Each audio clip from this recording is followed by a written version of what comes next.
आज की general orientation में हम कुछ मेन चीज़ें जो जनरल डिस्कशन होगी, जनरल चीज़ें होंगी जो फर्स्ट टाइम सीएसएस में अपीयर होने जा रहे हैं, उनकी कुछ एम्बिग्विटीज होंगी, उनके कुछ कुछ क्वेश्चंस होंगे कि सीएसएस क्यों ही स्टूडेंट्स जो हैं वो फेल करते हैं। या अभी हम 2 साल का इसमें देखें, डीएमसीज देखें अगर हम सीएसएस की, तो उसमें जो सब्जेक्ट कंपल्सरीज में हिट हुआ है अदर देन दी एसए, वो सीएसएस इस्लामियात है।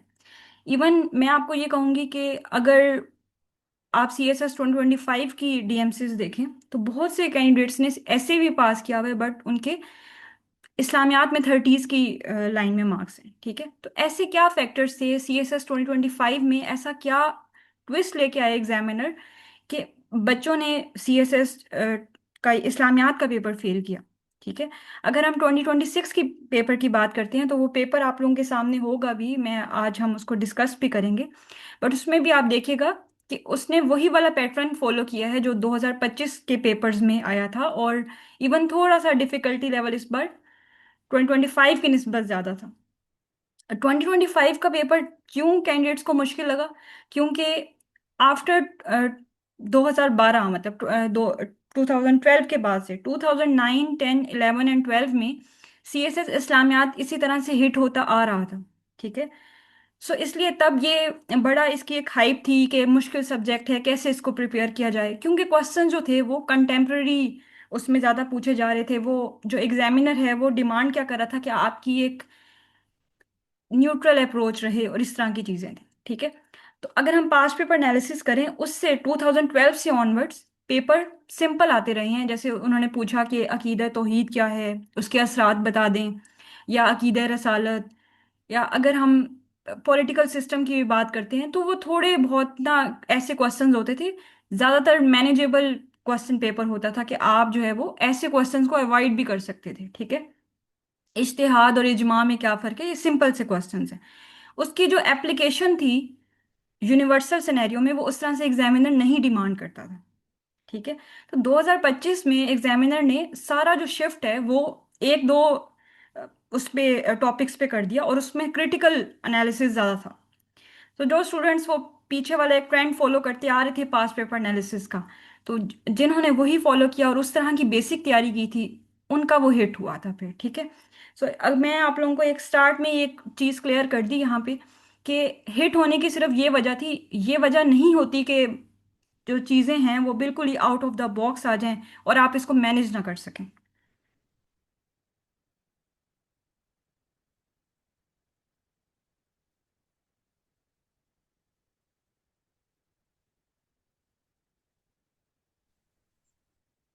ठीक है, मैं क्वेश्चंस आप लोगों की ना एंड पे लूंगी, ताकि अभी हम जो बेसिक चीज़ें हैं वो पहले डिस्कस कर लें, देन मैं आप लोगों के क्वेश्चंस लेती हूँ। सो जहाँ तक कोर्स की बात है, आज हम इसकी ओरिएंटेशन कंडक्ट करवा रहे हैं, और 3 to 4 डेज में प्रॉपर क्लासेस इसकी स्टार्ट हो जाएंगी। सो इस कोर्स में आप लोगों के एक तो ये अप्रोच रहेगी पीएमएस की इस्लामियात में, मैंने ये अप्रोच रखी थी कि आप लोगों का जो टॉपिक कवर होगा उसी का टेस्ट हो जाएगा। जैसे हम आगे जाके सिलेबस भी डिस्कस करेंगे और फिर मैं आप लोगों को बेहतर ये चीज़ें बताऊंगी। ठीक है, देन अगर हम ग्रैंड मॉक्स की बात करते हैं तो 2 ग्रैंड मॉक होंगे, फुल फ्लैज जो पेपर्स होते हैं। सो अगर आप लोग ये कोर्स ही अच्छे से कर लें, आप लोगों को किसी और टेस्ट सीरीज की भी ज़रूरत नहीं पड़ेगी। ठीक है, एमसीक्यूज के लिए आप लोगों को अच्छा एमसीक्यू बैंक प्रोवाइड किया जाएगा, और एमसीक्यू की क्या इंपॉर्टेंस है वो भी हम देखते हैं। इसी तरह से अगर कोर्स के फीचर्स की बात करूं तो आप लोगों को किसी भी मटेरियल की ऐसा ज़रूरत नहीं पड़ेगी। मतलब अगर मैं आपको ये कहूँ कि आपको बुक लेने की भी कोई ज़रूरत नहीं पड़ेगी, आप लोगों को प्रॉपर कम्प्रिहेंसिव स्लाइड्स मिलेंगी both in English and Urdu. तो ये जो मेरा सेशन है दोनों कैंडिडेट्स के लिए है, जो इंग्लिश में ऑप्ट करना चाहें, जो उर्दू में ऑप्ट करना चाहें। ठीक है, और जीसीआर पे आप लोगों को रिकॉर्डिंग्स अवेलेबल रहेंगी सीएसएस 2027 की अटेम्प्ट तक।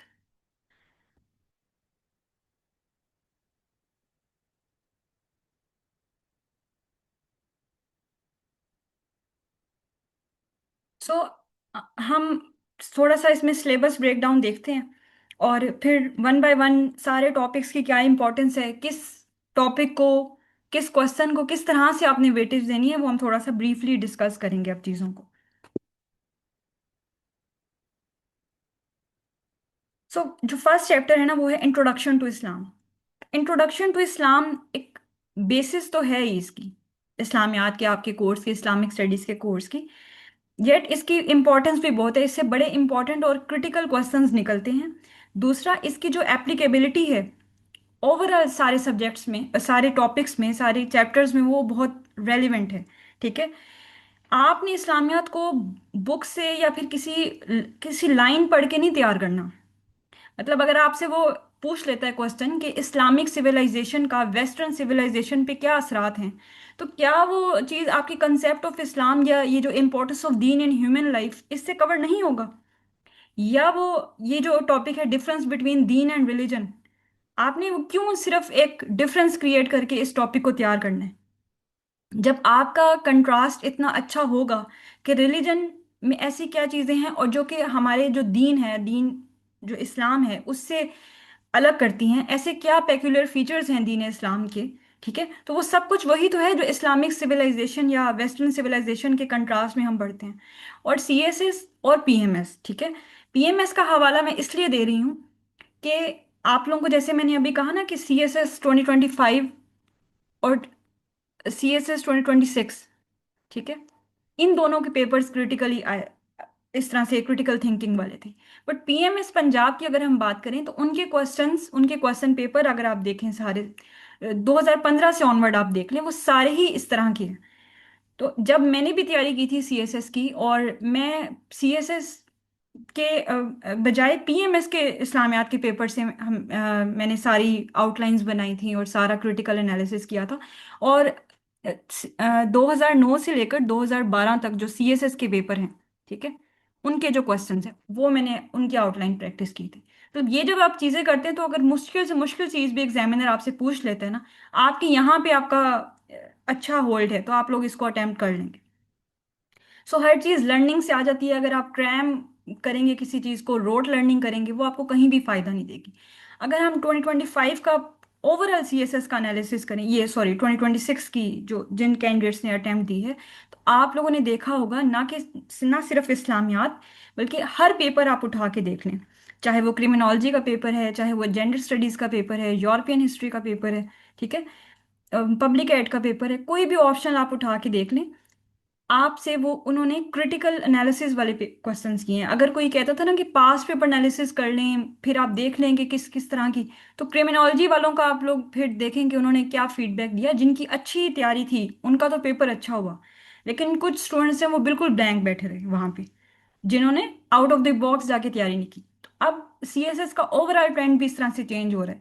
ठीक है, आपने हर सब्जेक्ट को इसी तरह से तैयार करना है। देन जो सारे इसमें आते हैं, अकीदा आखरत, अकीदा रसालत, अकीदा तौहीद, ये बहुत बेसिक अकाइद हैं। लेकिन अभी क्वेश्चन में जिस तरह से सीएसएस 2026 में उन्होंने बड़ा सिंपल सा क्वेश्चन पूछा है कि अकीदा तौहीद के क्या है और उसके असरात, इस तरह से। तो एग्जामिनर जो है वो कभी कभी थोड़ा सा बैलेंस करने के लिए पेपर को एक इजी क्वेश्चन भी डाल देता है, तो ये आप लोगों के एक बोनस मार्क्स होते हैं यहाँ पे। सो ये जो इस्लामी अकायद हैं ये आप लोगों ने लाजमी तैयार करने हैं। इसके इनफरादी और इज्तमाही जिंदगी पर असरात, ये क्वेश्चन ना इसमें हाईलाइट होता है। मतलब अगर एक वो क्वेश्चन पूछेंगे अकीदा तौहीद क्या है, और दूसरा पार्ट ये होता है, ठीक है, तो आपने किस तरह से इसको बैलेंस लेके चलना है, आंसर किस तरह से वेल अटेम्प्ट करना है, तो ये सब चीज़ें हम आगे फर्दर डिस्कस भी करेंगे अपने कोर्स में। ठीक है, इसी तरह से इबादत में नमाज रोज़ा, इन पे तो अब क्वेश्चंस नहीं आते, लेकिन जिस तरह से हज है, ज़कात है, ठीक है, ज़कात का सिंपल क्वेश्चन नहीं आता, वो आपसे पूछेंगे कि ज़कात जो है वो पॉवर्टी एलिविएशन में किस तरह से रोल प्ले कर सकता है। ठीक है, इस तरह से और ये क्वेश्चन जो है ज़कात का, वो आपका इकोनॉमिक सिस्टम ऑफ इस्लाम वहाँ से भी मुताबिकत रखता है, वहाँ से भी ये रेलिवेंस रखेगा। देन मोस्ट इम्पॉर्टेंट चैप्टर, ठीक है, one of the most important chapters, Sira of हजरत मोहम्मद सल्लल्लाहु अलैहि वसल्लम। सो आप लोगों ने इस चैप्टर को एक स्टोरी की फॉर्म में तो पढ़ लेना है, ठीक है। लेकिन क्वेश्चन अभी आपके लिए वो सिंपल नहीं आएगा। जैसे अगर हम इसी का क्वेश्चन निकाल लेते हैं, एक सेकंड देगा मुझे।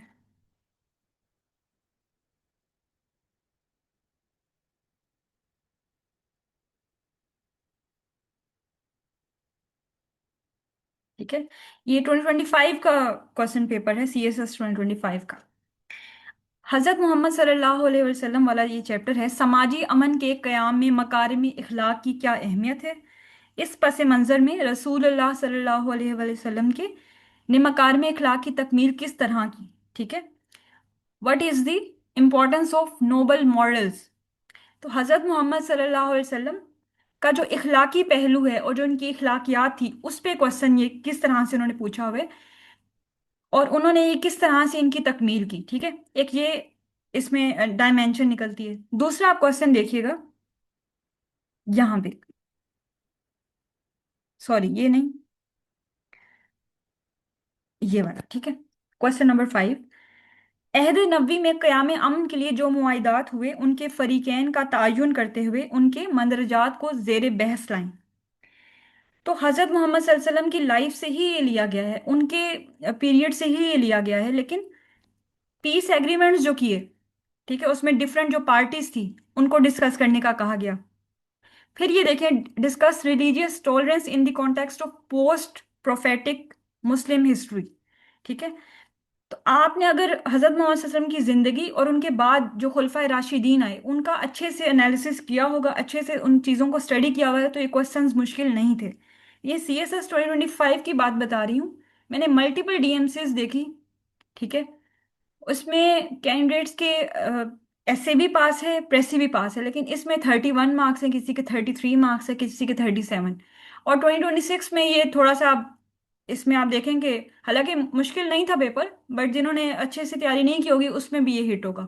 ठीक है, इवन 2024 में भी जो मेरे साथ मेरी फेलोज थी उनका ऐसे क्लियर है, बट उनका इस्लामियात इस तरह से ड्रॉप हुआ। ठीक है, सो कभी कभी ना ये चीज़ फिर आपके लिए बहुत ज़्यादा आपको एक उसमें भी ले जाती है कि इतना आप एज पे आके किसी एग्जाम को, एक मेजर एग्जाम को जिसमें CSS ऐसे से डरते हैं कैंडिडेट ज़्यादा, तो वो भी आप पास कर लो, क्वालिफाई कर लो, बट आपका इस्लामियात रह जाए। तो इसलिए ना आपने लाइट नहीं लेना। इसी तरह जैसे अभी मैं आप लोगों के साथ एक जनरल डिस्कशन भी हो रही है। अ, मैं लास्ट ईयर से मेंटोरशिप यहाँ पे प्रोवाइड कर रही हूँ TBI के अंडर, और डिफरेंट इवेलुएशंस भी मैंने की हैं, डिफरेंट एनवायरमेंटल साइंस जैसे बाकी सब्जेक्ट्स भी पढ़ाए हैं। तो मैं आप लोगों को ना थोड़ा थोड़ा इस तरह भी बता रही हूँ कि आप लोगों का बिल्कुल स्टार्ट है, आप लोगों ने 2027 की अटेम्प्ट में अपियर होना है, तो कुछ चीज़ें ना आप लोगों को बिल्कुल स्टार्ट से पता होनी चाहिए। GSA का भी यही केस है, ठीक है, GSA हिट होता है। GSA का इस साल का पेपर भी कैंडिडेट्स के लिए काफ़ी मुश्किल रहा। ठीक है, तो ये कुछ जो कंपल्सरीज है ना, इस पे अभी से अपना आप लोगों ने रखना है, ग्रिप रखनी है, कि बाद में कंपल्सरीज को इस तरह से प्रिपेयर करने का, इतनी डिटेल में प्रिपेयर करने का टाइम नहीं मिलेगा। ठीक है, बाद में ना स्पीड लगती है ऑप्शनल्स की तरफ, स्पीड लगती है टेस्ट सेशन की तरफ। जितना इस टाइम को आप लोग इजीली फ्री माइंड के साथ स्ट्रेस फ्री होके अवेल कर सकते हैं ना, इससे ज़्यादा गोल्डन अपॉर्चुनिटी आपके लिए नहीं आएगी। क्योंकि ये टाइम होता है क्रिटिकल एनालिसिस करने का, चीज़ों को पढ़ने का, डिफरेंट रीडिंग्स करने का, ठीक है, डिफरेंट सब्जेक्ट्स को इंटर रिलेट करने का। तो इसलिए मैं आप लोगों को साथ साथ ही एक दो चीज़ें और भी बता रही थी। चलिए हम अपने इसकी तरफ मूव करते हैं। अब मैंने आप लोगों को हजरत मोहम्मद सल्लल्लाहु अलैहि वसल्लम की लाइफ से जो इन्होंने क्वेश्चंस पूछे वो इसमें बताएं। ठीक है,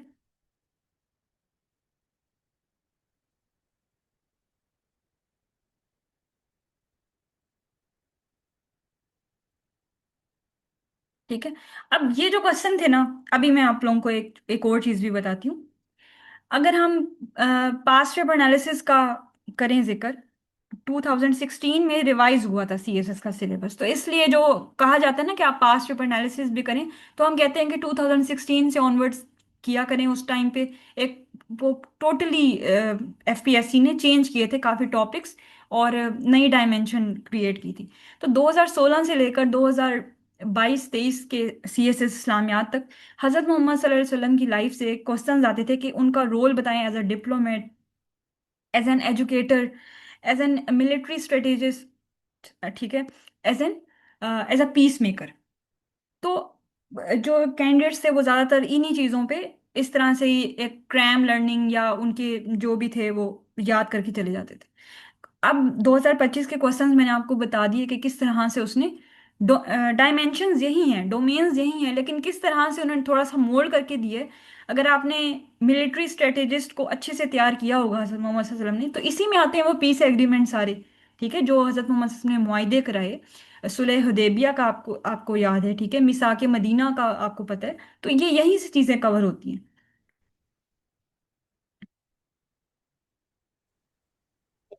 इसके बाद जो थर्ड चैप्टर है ये भी इम्पोर्टेंट है। इसमें से भी क्वेश्चन कभी ना कभी बन जाता है। अब देखें, एक ट्रेडिशनल क्वेश्चन होते थे कि माइनॉरिटी राइट्स बताएं, वुमेन राइट्स बताएं, और फिर CSS 2024 की जो मैंने अटेम्प्ट दी उसमें क्वेश्चन था कि इंसानी वकार। ठीक है, तो उन्होंने ऑन द होल के जो ह्यूमन के हैं ना सारे, उसमें मर्द खवातीन दोनों के उन्होंने पूछा इंसानी वकार और एहतराम पे क्या आप देखते हैं, और इस तरह से उन्होंने क्वेश्चन किया। ठीक है, लेकिन इस बार उन्होंने क्या क्वेश्चन दिया कि आप लोग जो इस्लाम का एक जो खानदानी निज़ाम है, फैमिली सिस्टम है, उसके बारे में बताएं। तो चीज़ें थोड़ी सी आउट ऑफ द बॉक्स आई। ठीक है, चैप्टर यही बनेगा लेकिन किस तरह से थोड़ा सा चेंज करके उन्होंने दिया है, वो ये चीज़ इसमें आ जाती है। अच्छा, अगर मैं आप लोगों को ये कहूँ कि मोस्ट मोस्ट इम्पोर्टेंट चैप्टर बताएं इस्लामियात का, तो वो ये चैप्टर है। ठीक है, मेरे नज़दीक ये चैप्टर है। इसका PMS में मैंने एनालिसिस किया और CSS में भी एनालिसिस किया।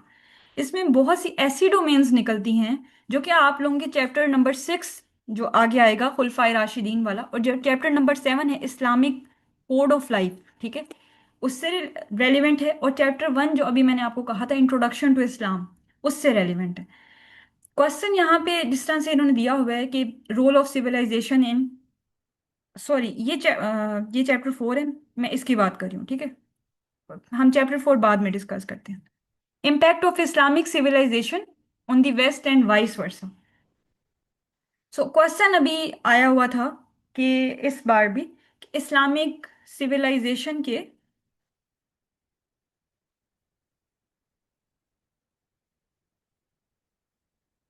ठीक है, explain how western civilization has influenced Islamic civilization and discuss the measures to protect Muslim societies from negative impacts of Western culture। ठीक है, एक ये क्वेश्चन हो गया। दूसरा क्वेश्चन है examine the causes of sectarianism and polarization in Muslim world, suggest solutions in the light of Islamic teachings. ठीक है, ये दो क्वेश्चन ये देखें यहीं से उन्होंने बना दिया। अच्छा, अभी आपसे मैंने जो प्रीवियस चैप्टर था चैप्टर 3 वो डिस्कस किया था, तो उसमें आप देखें कि उन्होंने किस तरह से कंपैरेटिव एनालिसिस मांगा है कि क्रिटिकल एनालिसिस करें ह्यूमन राइट्स पे granted by Islam with those enshrined in the universal declaration of human rights. ठीक है, तो आप लोगों ने हमेशा कंपैरेटिव एनालिसिस करके ही इस्लामियात को प्रिपेयर करना है। कोई इससे खुद से भी प्रिपेयर करना चाह रहे हैं तो मैं आप लोगों को ये एक प्रो टिप इसकी ये दूंगी कि आप लोग अगर जैसे दीन इस्लाम का मजहब के साथ कंपैरिजन है ना, तो वहीं से आप ले लें। आप लोगों ने जैसे माइनॉरिटी राइट्स करने हैं तो माइनॉरिटी राइट्स इन इस्लाम, और फिर जो बाकी रिलीजन्स हैं वो माइनॉरिटी राइट्स के बारे में क्या कहती हैं। ठीक है, ये कंपैरिजन हो गया। जैसे ह्यूमन राइट्स है, उन्होंने यहाँ पे आप लोगों को खुद ही एक डायमेंशन दी हुई ह्यूमन राइट्स का कंपैरिजन, और जो हम universal declaration of human rights की बात करते हैं उस में और इसमें क्या फ़र्क है। अगर हम वुमेन राइट्स की बात करते हैं तो वुमेन राइट्स इन इस्लाम क्या है, और जो नई ये जो वेव चली थी फेमिनिज्म की, उसमें आप वुमेन राइट्स को किस तरह से देखते हैं, और वो उनकी क्या सिमिलैरिटीज हैं क्या डिससिमिलैरिटीज हैं। ठीक है, इसी तरह आप देखेंगे जो इस्लामिक सिविलाइजेशन और वेस्टर्न सिविलाइजेशन, इनके इम्पैक्ट्स तो होंगे एक दूसरे पे, लेकिन बहुत पॉजिटिव एंड नेगेटिव इम्पैक्ट्स आपने करने हैं। इसी तरह इस्लाम के जो जितने भी कोड ऑफ लाइफ हैं, इस्लाम का इकोनॉमिक सिस्टम है, इस्लाम का सोशल सिस्टम है, इस्लाम का जस्टिस सिस्टम है, वो सारे आपने एज इट इज नहीं प्रिपेयर कर लेने कि इस्लाम का जस्टिस सिस्टम क्या है। आपने कंपेयर कंपेयर करना है उसको कि वेस्टर्न इकोनॉमिक सिस्टम क्या है, वेस्टर्न सोशल सिस्टम क्या है, वेस्टर्न जस्टिस सिस्टम क्या है। ठीक है, जब इस तरह से इतनी डेप्थ में जाके आप एक सब्जेक्ट को कवर करेंगे तो आप एनालिसिस हर क्वेश्चन में अच्छा कर सक हर क्वेश्चन में अच्छा क्रिएट कर सकेंगे। ठीक है, फिर Muslim world and the contemporary challenges, ये आप लोगों के सामने ही है, सारा करंट अफेयर है ये। अभी जो मिडल ईस्ट में जो चीजें हुई, ठीक है, अगर आप उसको इस्लामिक पर्सपेक्टिव में देखें, क्यों जो वेस्ट है, क्यों जो मुस्लिम मिडल ईस्ट है, वो इतनी मादनियात होने के बावजूद, इतने तेल के जखायर होने के बावजूद, एक आप कह लें कि सेंटर बना हुआ है। चाइना उसके के लिए वो इम्पोर्टेंट है, वो यूएस के लिए इम्पोर्टेंट है, जो इसराइल है वो यहाँ पे एक्सपेंशन करना चाह रहा है, डिस्पाइट, मतलब इतनी ज्यादा इसकी इम्पोर्टेंस है। और जो खुद जो मिडिल ईस्ट की कंट्रीज हैं वो इतनी पावरफुल हैं, ठीक है, रिसोर्सेज में, येट कोई यूनिटी नहीं है। तो इसके पीछे क्या रीजंस हैं, वो कौन से फैक्टर्स हैं? तो एक मेजर फैक्टर, जिस तरह से अभी मैंने डिस्कस किया आपसे, कि डिसयूनिटी है मुस्लिम्स में, इतनी ज्यादा रिसोर्सेज होने के बावजूद वो एक पेज पे नहीं है, ठीक है। हेजीमनी है वेस्टर्न कंट्रीज की, वेस्टर्न पावर्स की इस पे। तो ये सारे जो कॉजेज आते हैं, फिर उसके इम्पैक्ट्स आते हैं, उसके सॉल्यूशंस, ये सब इसमें आ जाता है, ठीक है। ओआईसी का रोल है, फिर इस्लामोफोबिया है, इस्लामिक जो क्लैश ऑफ सिविलाइजेशन जो हंटिंगटन ने दी थी, ठीक है, वो क्या है उसके बारे में, इस्लामोफोबिया से हम रिलेट करते हैं, ओआईसी किस तरह से इसको इम्प्रूव किया जा सकता है, ये सब चीजें इसमें आती हैं, ठीक है। फिर राइज ऑफ एक्सट्रीमिज्म, अब सिलेबस इन्होंने इतना ही दिया हुआ है कि ये चीजें एज इट इज सिलेबस से ही उठाई हैं, जो एफपीएससी में लिखी हुई हैं।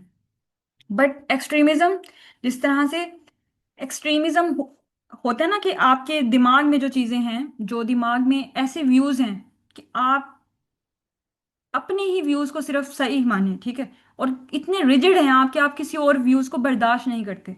तो एक नेगेटिव, मतलब अगर एक इंसान जो है वो सिर्फ अपने व्यूज को सही मान रहा है, ठीक है, लेकिन उससे कोई और हार्म नहीं हो रहा, या वो, ठीक है, आप एक मॉडरेशन में कह रहे हैं कि हाँ ये आप गलत है, मैं ठीक हूँ, लेकिन आप इस तरह से कह रहे हैं कि आपके अंदर अदम बर्दाश्त पैदा हो गई है, दूसरों के व्यूज को आपने सुनना ही नहीं है, तो वो एक्सट्रीमिज्म है।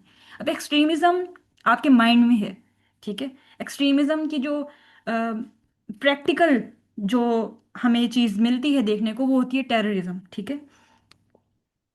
तो ये सब टॉपिक्स हैं वो रिलेट करते हैं, इसी तरह सेक्टेरियनिज्म। तो इस बार इन्होंने सेक्टेरियनिज्म और पोलराइजेशन इन मुस्लिम वर्ल्ड पूछ लिया, ठीक है। तो जितने भी कॉन्टोर्स निकलते हैं एक्सट्रीमिज्म के, वो सब आपको पता होने चाहिए, तभी एक डोमेन जो है वो अच्छे से तैयार होती है। इसमें इनटॉलरेंस भी आ जाएगा, इनटॉलरेंस पे देखें, ऐसे भी पूछा जा चुका है सीएसएस में भी और पीएमएस में भी। फिर आता है chapter number 6, public administration and governance in इस्लाम।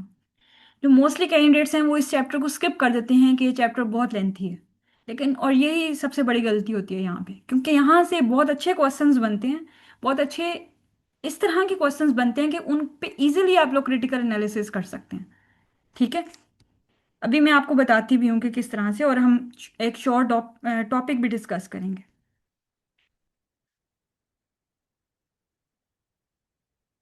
अब आप लोगों को पता है कि हज़रत मोहम्मद सल्लल्लाहु अलैहि वसल्लम के दौर के बाद खुलफाए राशिदीन का दौर आता है, पायस कैलिफेट का। और उसमें चार खुलफाए, जो खुलफा हैं वो हम उनके बारे में, उनकी ज़िंदगी के बारे में पढ़ते हैं, उन्होंने क्या क्या जो कॉन्ट्रीब्यूशंस हैं वो की थी, ठीक है। एडमिनिस्ट्रेटिव लेवल पे जस्टिस सिस्टम उनका कैसा था, उनका इकोनॉमिक सिस्टम कैसा था। तो जब हम इस्लाम का इकोनॉमिक सिस्टम, इस ये वाला जो चैप्टर है ना, अब ये देखिएगा, चैप्टर नंबर 7, और ये लास्ट चैप्टर है, तो सिलेबस इतना ज़्यादा नहीं है सीएसएस का, इस्लामियात का, लेकिन आपने इसको प्रिपेयर अच्छे से कर लिया, एक बार अच्छे से आपके शॉर्ट नोट्स बन जाएं, ठीक है, जो सारे क्वेश्चंस जितने भी आ चुके हैं अब तक उन पे आउटलाइंस बन जाएं, और जितनी भी चीज़ें हम पढ़ते जाएंगे आगे आगे, और जैसे जैसे भी करंट जितनी भी चीज़ें हम चल रही होती हैं उनके साथ रिलेट करते जाएंगे, तो ये सब्जेक्ट कहीं नहीं जाता आपका, आपका हाई स्कोर आएगा इसमें। बस कुछ चीज़ें हैं जो कि इस्लामियात की डिमांड्स हैं, वो हम डिस्कस भी करेंगे, वो आप लोगों को करनी ही होंगी प्रिपेयर, लेकिन एट द सेम टाइम आपने इसको कंटेम्प्ररी एरा के साथ लेके चलना है। इस्लामियात वाली, जैसे मैं कहती हूँ ना कि एफएससी वाली इस्लामियात नहीं लिख के आनी, आप लोगों ने मैट्रिक वाली इस्लामियात नहीं लिख के आनी, आप एक कंपिटिटिव एग्जाम में अपेयर होने जा रहे हैं। सो आपका जो एनालिसिस है वो भी इतना ही स्ट्रांग होना चाहिए, ठीक है। कोई कुछ डूज एंड डोंट्स हैं वो भी हम डिस्कस करते हैं। अभी ये देखें चैप्टर नंबर 7 में इस्लामिक सिस्टम का ये दिया है, मैं social system, political system, economic system, judicial system, administrative system. अब इनके कुछ आप लोग जो बुक से करेंगे, ठीक है, किसी के पास करीमदाद चुगताई ये बुक होगी, किसी के पास वर्ल्ड टाइम्स की बुक होगी, डिफरेंट एकेडमीज ने बुक, ज़्यादातर जो कैंडिडेट्स हैं वो ये दो बुक्स ही रखते हैं, ठीक है।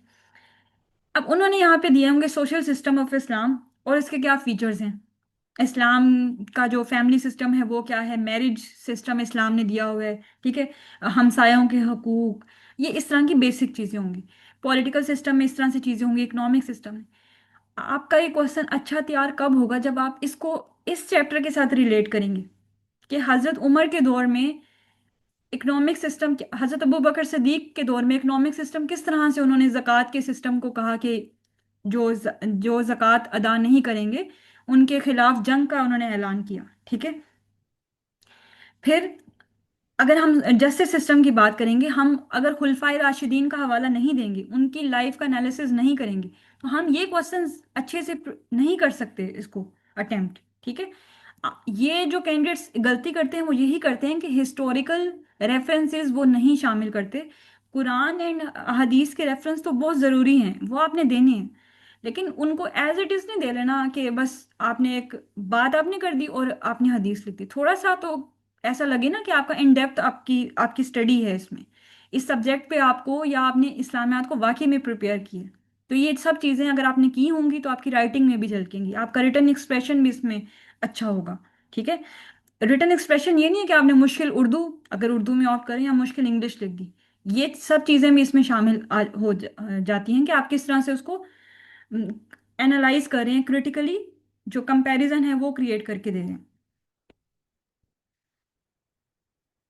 वो आपसे ये पूछते हैं कि जो जो खुलफाए राशिदीन का जो गवर्नेंस मॉडल था, वो उसको आइडियल आप समझते हैं, तो आप क्या समझते हैं कि अगर वो आज के दौर में वो वो जो गवर्नेंस मॉडल है वो एप्लीकेबल है कि नहीं। अब वो इस तरह का क्वेश्चन करेंगे, आपने सिंपल चीज़ें तैयार की होंगी तो आप कैसे इस क्वेश्चन को करेंगे, ठीक है। आपने कोई भी टॉपिक तैयार करना है ना, तो साथ ही उसका क्रिटिकल एनालिसिस कर लेना है, कंटेम्प्रेरी वर्ड्स एक पैराग्राफ लिखिए उसमें सोच के, ठीक है।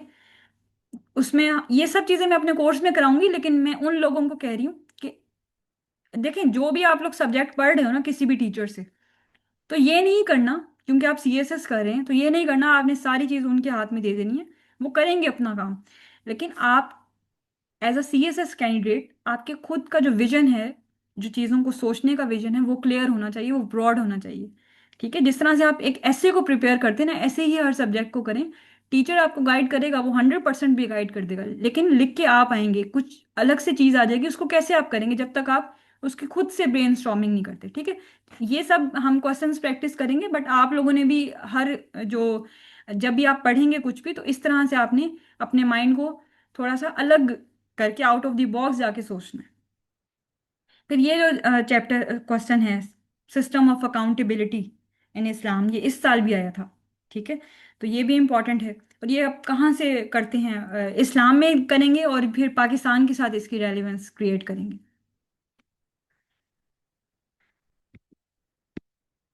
इसी तरह से जो गवर्नेंस मॉडल है वो मैंने ऑलरेडी डिस्कस कर लिया आपसे। अब ये क्वेश्चन है, एक सिंपल बनता है, इजमा और इज्तिहाद के असूल ज़वाबित। लेकिन अगर हम कंटेम्प्ररी उसमें देखें, तो वो आपसे ये क्वेश्चन इन्होंने पूछा भी हुआ है पीएमएस इस्लामियात में।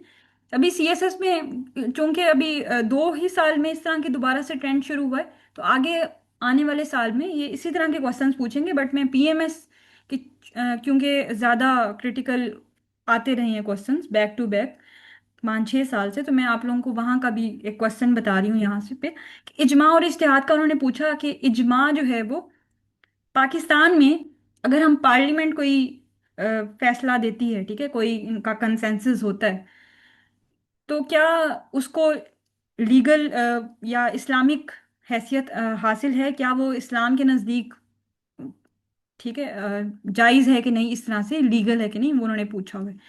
तो इस तरह से आपने चीज़ों को हमेशा से एक हिस्टोरिकल पर्सपेक्टिव से, एक जो असल उसकी असल क्या है, वो स्टार्ट कहाँ से हुआ, हिस्टोरिकल पर्सपेक्टिव आ जाएगा। अगर खुलफाए राशिदीन के दौर में वो चीज़ें हुई तो उनका भी आपने लिखना है जब आपने इजमा प्रिपेयर करना है। हज़रत मोहम्मद सल्लल्लाहु अलैहि वसल्लम के दौर में, फिर खुलफाए राशिदीन के दौर में, और फिर पाकिस्तान के हवाले से, और फिर ग्लोबल हवाले से। ठीक है, ये चार, तीन चार कंटोर्स इस तरह से बनते हैं। तो जैसे मैंने आप लोगों को कहा था कि अगर आप लोग खुद से करना चाह रहे हैं प्रिपेयर, और कुछ स्टूडेंट्स होते हैं जिनको होता है कि हमारे पास बुक हो, तो ये हाफिज करीमदाद चुगताई की बुक है, फिर अरशद इकबाल की बुक है वर्ल्ड टाइम्स की, ये दोनों बुक्स अच्छी हैं।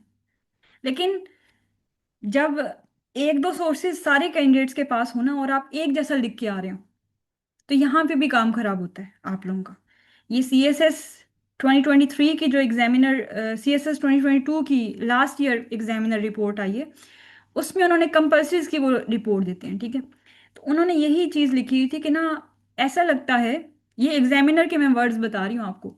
ठीक है, मैं आपको इसका मफहूम बता रही हूँ, जाहिर सी बात है वर्ड्स तो मैं एज इट इज़ नहीं आपको बता सकती, बट मफहूम ये है कि ऐसा लगता है कि सारे जो तकरीबन सारे कैंडिडेट्स ने किसी एक ही एकेडमी, ठीक है, मतलब एकेडमी का उनका ये मतलब है कि एक ही जो सोर्स दिया हुआ है वास्ट स्केल पे, उसको कॉपी किया हुआ है, और सारी वर्डिंग भी सेम है, सारी हेडिंग्स भी सेम है।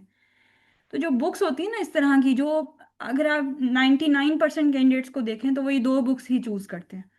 वो मेहनत नहीं करते कि हम इस्लामियात को कुछ आर्टिकल्स पढ़ के, कुछ और सोर्सेज पढ़ के सर्च कर लें, कुछ एनालिसिस कर लें इसका, इस तरह से कर लें। अगर वो ये करने लग जाएं तो वो भी अच्छा स्कोर इसमें ले सकते हैं। ठीक है, ना कि सिर्फ पास होना, अच्छा स्कोर भी इसमें ले सकते हैं।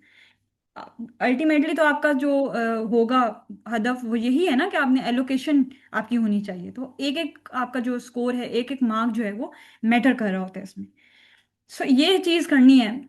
सेशन लेने का आपका ये फायदा हो जाएगा कि ये सब चीज़ें मैंने इसमें ऐड की भी हैं, और फर्दर भी अभी जो आपका नया बैच भी आया है इसमें हम फर्दर इन चीज़ों को बिल्कुल सी एस एस परस्पेक्टिव से देखेंगे, जिस तरह से अभी भी 2026 का पेपर आया। ठीक है, डिफरेंट बहुत बहुत अच्छे आर्टिकल्स होते हैं, जो स्टूडेंट्स हैं वो ये कहते हैं हमारा टाइम वेस्ट होगा, तो ये सब चीज़ें आपको सेशन में ये चीज़ का फ़ायदा हो जाता है कि आपको वो चीज़ें मैंने सारा एनालिसिस करके उसमें बनाया है। ठीक है, अभी जैसे मैं आपको एक आर्टिकल दिखा भी दूं, ये देखें अभी, ये इतना अच्छा आर्टिकल है, वेस्टर्न कल्चर।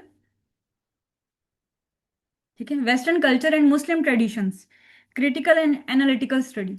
तो जो क्वेश्चन आया कि वेस्टर्न कल्चर्स का या वेस्टर्न सिविलाइजेशन का मुस्लिम पे क्या इम्पैक्ट है, और मुस्लिम का वेस्टर्न पे, तो सिर्फ आप बुक से पढ़ेंगे तो वो बुक से एक ही तरह की चीजें होंगी, सब कैंडिडेट्स वो लिख के आ रहे होंगे। ठीक है, फिर आप ज्यादा ब्रॉडर उसमें सोचते भी नहीं है। जब आप थोड़ा सा इस तरह के अच्छे आर्टिकल्स पढ़ लेते हैं, उनका ये फायदा हो जाता है कि आप थोड़ा सा, आप स्टैंड आउट कर रहे होते हैं आपके आर्ग्यूमेंट्स उसमें। ठीक है,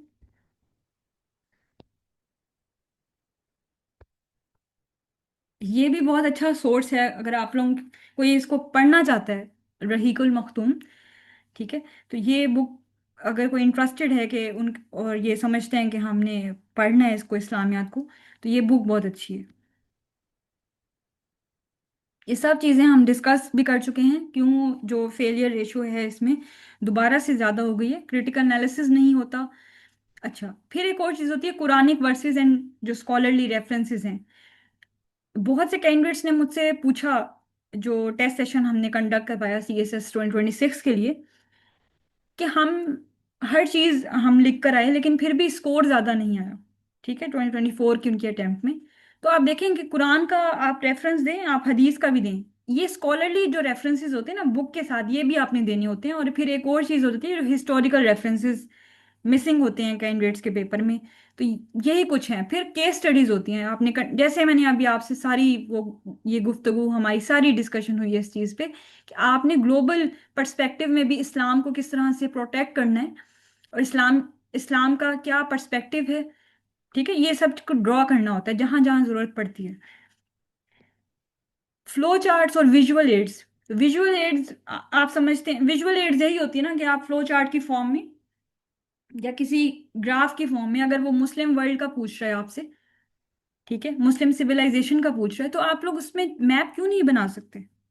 अगर आप लोगों की सिर्फ यहाँ तक कन्फाइंड है आप लोगों की सोच कि जो मैप्स हैं वो तो सिर्फ पाकिस्तान अफेयर्स या करंट अफेयर्स में बनेंगे या पॉलिटिकल साइंस में बनेंगे, तो ऐसा नहीं है। ठीक है, मैप आप इस्लामियात में भी बना सकते हैं। इस तरह के क्वेश्चंस आपने थोड़ा सा अपने आप को चैलेंजिंग उसमें रखना है। सिंपल सिंपल क्वेश्चन आप जैसे अब आते नहीं है, लेकिन अगर आते भी हैं तो कोई पेपर इस तरह से होता है ना जिसमें आप अच्छा लिख सकते हैं थोड़ा सा। अ, इसको चैलेंज एक्सेप्ट किया करें कि वाकई आप इतना श्योर हो। तो ये चीजें या ये कॉन्फिडेंस आता भी तब है जब आपकी तैयारी उस चीज पे अच्छी होगी, ग्रिप अच्छी होगी। ठीक है,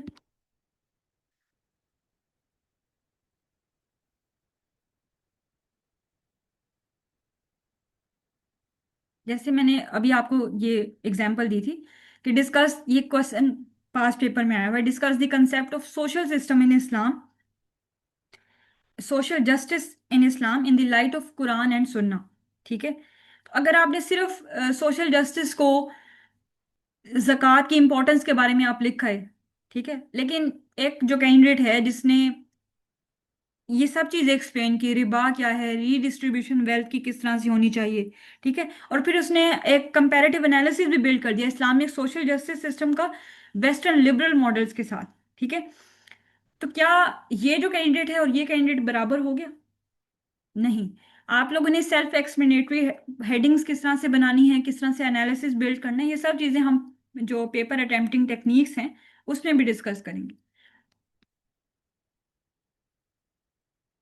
ठीक है, और फिर जो अगर मैं रेफरेंस के हिसाब से बात करूं तो आप लोगों ने हर हेडिंग के अंडर एक रेफरेंस होना चाहिए आपका। ठीक है, वो किसी हिस्टोरिकल वो रेफरेंस भी हो सकता है, वो किसी स्कॉलर का भी रेफरेंस हो सकता है, कुरान का रेफरेंस भी हो सकता है और हदीस का भी, लेकिन सोर्स प्रॉपर होनी चाहिए। और ये भी एग्जामिनर रिपोर्ट में आया है कि उन्होंने ये रेफरेंस लिख देते हैं कैंडिडेट्स, ये करंट अफेयर की एग्जामिनर रिपोर्ट भी, पाक अफेयर की, इस्लामियात की। ठीक है, लेकिन वो प्रॉपर सोर्स मेंशन नहीं करते। तो आप लोगों ने इस चीज का ख्याल रखना है कि गलत सोर्स नहीं लेके आनी। अल कुरान उस केस में आप लिखें कि आप बिल्कुल ही ब्लैंक हो गए हैं और आपने वाकई में गलत तो नहीं लिखना, जो सोर्स है कि कहाँ से लिया गया। सो उस उसमें लिख सकते हैं, लेकिन जितनी स्ट्रिक्टनेस अब हो गई है तो आप लोगों ने एज इट इज सूरत का नेम, ठीक है, नंबर बेशक सूरत का ना याद करें, सूरत का नेम और आयत नंबर, ये दोनों चीजें याद होनी चाहिए आपको। और इसमें यही होता है कि ट्रांसलेशन लिख सकते हैं आप, इंग्लिश में लिखें या उर्दू में लिखें, ज़रूरी नहीं है कि अरेबिक लिखें। ठीक है, अरेबिक के केस में होता है कि अगर आपको अरेबिक आती है, कुछ कैंडिडेट्स इसको तैयार भी करते हैं अरेबिक को, तो जस्ट आप अरेबिक लिखें और नेम लिखें। ठीक है, उसमें ट्रांसलेशन की ज़रूरत नहीं होती उस सूरत में।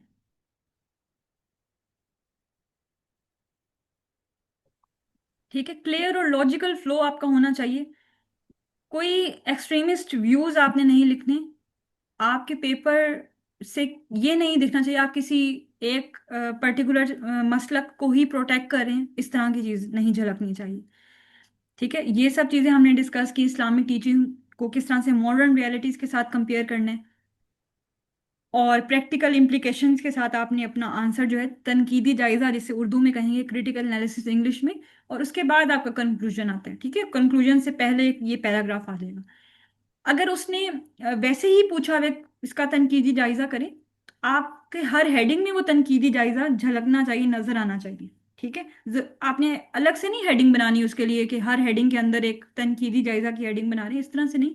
आपके जो आर्ग्यूमेंट्स होंगे वही क्रिटिकल एनालिसिस होंगे, और एंड पे आपने फिर एक पैराग्राफ इस तरह से बना देना। अच्छा, ये मोस्ट इंपॉर्टेंट चीज है इस्लामियात का पेपर में अच्छा मार्क्स, जो अच्छा स्कोर है वो सिक्योर करने के लिए, कि जो 20 मार्क्स के एमसीक्यूज आते हैं उन पे आपकी ग्रिप होनी चाहिए। और वो किस तरह से प्रिपेयर होंगे? आपने तमाम 20 ईयर्स के आपके एफपीएससी पे पेपर्स पढ़े हैं इस्लामियात के। ठीक है, एफपीएससी की वेबसाइट पे तो नहीं है, लेकिन मिल जाते हैं, ये मैंने अरेंज किए हैं, मैं इसको एक पूरी फाइल बनी हुई है। ठीक है, हैंड रिटन भी है मेरे पास इसके सारे, मेरे पास पेपर से इसी तरह से 20 ईयर्स के पीएमएस के। फिर मैं आपको एक प्रो टिप ये दूंगी कि इस्लामिक हिस्ट्री है ना, जो ऑप्शनल है, ठीक है, उनमें जो एमसीक्यूज आते हैं ना इस्लामियात के, उनका भी आपके पास बैंक होना चाहिए। जब आप इस्लामिक हिस्ट्री की एमसीक्यूज भी अच्छे से प्रिपेयर कर लेंगे, सीएसएस के भी, पीएमएस के भी, आपके 18 to 19 एमसीक्यूज ठीक होने के चांसेस होते हैं बहुत ज़्यादा। ठीक है। मैं अगर अपना बताऊं तो मैंने यही अप्रोच इसमें की थी फॉलो। फिर एमपीटी आपके पास एक थोड़ा सा अलग से वो मिल जाता है, एमपीटी के भी मैंने एमसीक्यूज इकट्ठे किए थे। तो इस तरह से जितने भी मिलते थे ना उसमें मैंने इस तरह से अरेंज किए थे, तो मेरे हमेशा से 18 19 एमसीक्यूज यहाँ पे ठीक होते थे। ये आप देखें कि अगर आपका बहुत मुश्किल पेपर भी आ गया है और आप से पेपर सब्जेक्टिव इतना अच्छा नहीं भी हुआ, ठीक है, या उसने बहुत ज़्यादा डिफिकल्टी लेवल रख दिया है, स्ट्रिक्टनेस रख दी है, ठीक है, लीनियंट मार्किंग नहीं है, तो आपको एमसीक्यूज में तो वो फेल नहीं कर सकता ना, अगर आपने सही उसको मार्क किए, सही आंसर पे किए, तो आपका यहाँ पे स्कोर बूस्ट होता है। ठीक है। अब ये मैंने जिस तरह से आप लोगों को एक अप्रोच ये होती है कि फ्लो चार्ट किस तरह से आप लोग इसमें बना सकते हैं। तो जैसे फतेह मक्का पे नोट आता है लिखने को, तो इस तरह से ये मेजर मेजर यहाँ पे एक फ्लो चार्ट की फॉर्म में चीज़ें होती हैं, और फिर उसको एक आप, अगर नोट आता है वो 10 मार्क्स का होता है, तो 4 to 5 पेजेस पे ही आपने एक आंसर लिखना होता है। तो ये तो हम चीज़ें डिस्कस करेंगे अपने सेशन में, ये डिफरेंट वाकयात किस तरह से आपने इसको इंटरेस्टिंग वे में आप प्रिपेयर कर सकते हैं, फ्लो चार्ट या ये जो इंफोग्राफिक्स होती हैं, इसको प्रोवाइड करने का ये मकसद होता है।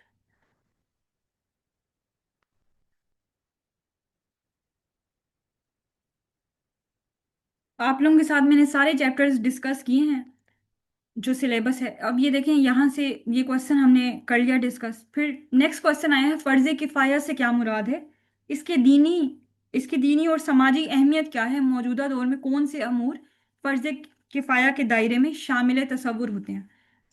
अब ये CSS 2025 का है पेपर, ठीक है। इसमें कैंडिडेट्स फेल हुए थे, लेकिन मेरा यहाँ पे 57 स्कोर था। अब ये जो पेपर आया ना, अब हम इसलिए मैं कह रही हूँ कि जो भी हमारे साथ हमारा पूरा ग्रुप था जिन्होंने तैयारी की, और बाय चांस सेंटर भी सेम बना, हॉल भी सेम, तो वो होता है ना कि आसपास ही सब बैठे होते हैं। जब पेपर आया ना, थोड़ा सा सभी कैंडिडेट जो हैं वो सरप्राइज हुए थे कि इन्होंने एक दो ही डोमेन्स को किया है। जिस तरह से आप लोग देखेंगे यहाँ पे भी मकार में इखलाक या अहद नबी में क़याम अमन के, फिर जो माबाद अहद नबी, उसमें भी मजहबी रवादारी, तो वो थोड़ा सा रिलीजन और वो पीस और इखलाकियात इसकी तरफ या इसके सेंट्रिक पेपर है। ठीक है, एग्जामिनर की ये अप्रोच रही इस CSS 2025 के इस्लामियात में। लेकिन आपने प्रेशर को किस तरह से हैंडल करना होता है, जो आप जिस तरह से तैयारी करते हैं। अब मैंने क्या किया था फिर, ये क्वेश्चन इजी था समाजी अमन के कयाम में, तो हजरत मोहम्मद सल्लल्लाहु अलैहि वसल्लम की एज अ पीस एम्बेसडर क्या कोशिशें रहीं, ठीक है, वो फिर आप देखें समाजी अमन किस तरह से उन्होंने कायम किया था। जो ताइफ का वाकया हुआ वहां से मैंने स्टार्ट करके वो जितने भी वाकयात आते रहे वो सारे मैं कोट करती रही। ठीक है। फिर अब फर्ज किफाया वाला ये क्वेश्चन था। अब मैंने कभी भी फर्ज किफाया पढ़ा नहीं था कहीं से, ठीक है, लेकिन इतनी अंडरस्टैंडिंग आप लोगों की भी होगी, ये तो पता है ना कि फर्ज किफाया क्या होता है। अगर मैं अभी भी आप लोगों में से किसी से पूछूं, तो आप लोग कर सकते हैं पार्टिसिपेट।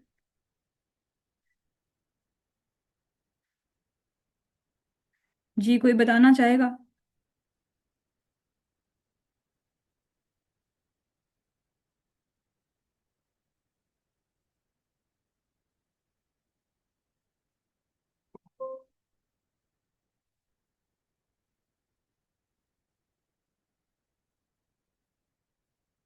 फर्ज किफाया ऐसा फर्ज होता है कि अगर आप एक सोसाइटी में रहते हैं, ठीक है, जैसे एक इस्लाम में एक जो मोहल्ला होता है ना, उसको किस तरह से डिफाइन किया होता है, एक प्रॉपर डेफिनेशन है इसकी कि जो 40 घर दाएं और 40 बाएं आगे पीछे, ये सारी डायमेंशंस होती हैं। मतलब ये नहीं होता कि सिर्फ एक गली या इस तक मुहित होता है, एक प्रॉपर आप कह लें एक कॉलोनी या एक थोड़ी सी उससे भी बड़े लेवल पे एक चीज होती है। वहां से अगर कोई एक फर्ज है, ठीक है, जैसे जो नमाज जनाजा है उसमें शामिल होना फर्ज है, और फर्ज किफाया है वो ये है कि अगर उस सोसाइटी से कोई भी एक इंसान नहीं जाएगा, तो वो पूरे जो वो जो सोसाइटी है उसके जो मेंबर्स हैं उन पे ये गुनाह जाएगा। लेकिन अगर कोई एक भी शामिल हो जाएगा उस फर्ज को अदा करने के लिए, तो सबका मतलब उसने जो रिस्पॉन्सिबिलिटी है वो पूरी कर दी। इसी तरह से जो चांद की शहादत होती है इसमें देना, हम रमजान का चांद देखते हैं, ईद का, तो ये भी फर्जी किफाया है। तो इस तरह से ना चंद फर्जी किफाया आते हैं, और मुझे वो आते थे बस, वो पढ़ा हुआ था इस्लामियात जिस तरह से हम होते थे, जो इस्लामिक बुक्स घर में होती थी वो पढ़ी हुई थी। तो इस तरह से ना ये एक दफा मैंने, मेरी नज़र से ये चीज़ें गुजरी हुई थी, तो मैंने इस क्वेश्चन को अटेम्प्ट किया, और ये क्वेश्चन मेरा बहुत अच्छा अटेम्प्ट हुआ था। हालांकि ये आपको किसी बुक में नहीं मिलेगा, ना किसी पास पेपर में ये क्वेश्चन कभी भी डिस्कस हुआ है। ठीक है। इसकी दीनी और समाजी अहमियत क्या होगी? दीनी तो यही होगी, आप लोगों के सामने ही है कि जाहिर सी बात है, आप एक गुनाह के मुर्तकिब होंगे, पूरा मुआशरा गुनाह का मुर्तकिब होगा, वो जो पूरी सोसाइटी होगी। समाजी अहमियत क्या होगी? ठीक है। वो सारा जो आपका आ जाता है इसमें, आप किस तरह से, क्या रिस्पॉन्सिबिलिटी है फिर उसकी। ठीक है। जाहिर सी बात है, आप जब वो एक फर्ज नहीं पूरा कर रहे, ठीक है, तो जो हम आहंगी होनी चाहिए उस मुआशरे में वो क्रिएट नहीं होगी। तो ये वाली डायमेंशन इसमें से निकलती हैं। अब देखें, फिर इन्होंने पूछ लिया आज के दौर में, तो एग्जामिनर आपको खुद बार बार इसकी तरफ ला रहा है कि आपने कंटेम्प्रेरी एनालिसिस करना है, कंटेम्प्रेरी उसमें चीज़ों को प्रिपेयर करना है। फिर इसमें है इस्लाम की तालीमात की रोशनी में तबकाती मुआशरत। ठीक है, मैं आपको यहाँ इंग्लिश से भी पढ़ के सुनाती हूँ। क्लासेस लाइफ स्टाइल जो है ना इस्लाम की टीचिंग्स में, उसका क्या स्टेटस है और उसके क्या इम्पैक्ट्स होते हैं, क्या अफेक्ट्स होते हैं ह्यूमन सोसाइटी पे, ये पता होनी चाहिए। अब ये किसी भी चैप्टर में आपको एज इट इज नहीं मिलेगा। ठीक है। लेकिन आपने सब्जेक्ट को ब्रॉडर पर्सपेक्टिव में प्रिपेयर किया हो, आप इसको भी ऑन द स्पॉट अटेम्प्ट कर सकते हैं, इसको मैंने अटेम्प्ट किया था। ठीक है। Then disadvantages of the concentration of wealth, ये एक आप कह लें प्रिडिक्टेबल क्वेश्चन था। ठीक है, जिसने भी जो जक़ात वाला जो है उसको सिर्फ जक़ात के अम, होते हैं सारे जो, उस तक नहीं। ठीक है। उसके लिए क्या वर्ड होता है बिल्कुल ही, मसारिफ, हाँ सॉरी, मसारिफ ज़कात जो होते हैं, ठीक है, उन तक नहीं महदूद रहना, और सिर्फ रेफरेंसेस तक नहीं, बट कि क्या उनकी जो इम्प्लीकेशंस हैं ज़कात अगर, या पाकिस्तान को जो ज़कात का सिस्टम है उसको किस तरह से बेहतर किया जा सकता है, उसका निफाज किस तरह से बेहतर बनाया जा सकता है, वो सब चीज़ इसमें आ जाती हैं। Discuss the contents of the peace agreements, ये मैंने डिस्कस कर लिया। रिलीजियस टॉलरेंस डिस्कस कर लिया। And what views are found in today's Muslim circles about western civilization, identify analyse them. तो जो इस्लामिक सिस्टम, ये जो इस्लाम एंड वर्ल्ड वाला चैप्टर नंबर 5 है, उसमें ये दिया हुआ है वेस्टर्न सिविलाइजेशन, लेकिन उसने किस तरह से टुडेज, ठीक है, तो वही जो चीज मैं कह रही हूँ कि करंट करंट अप्रोच आपने हर क्वेश्चन में रखनी है।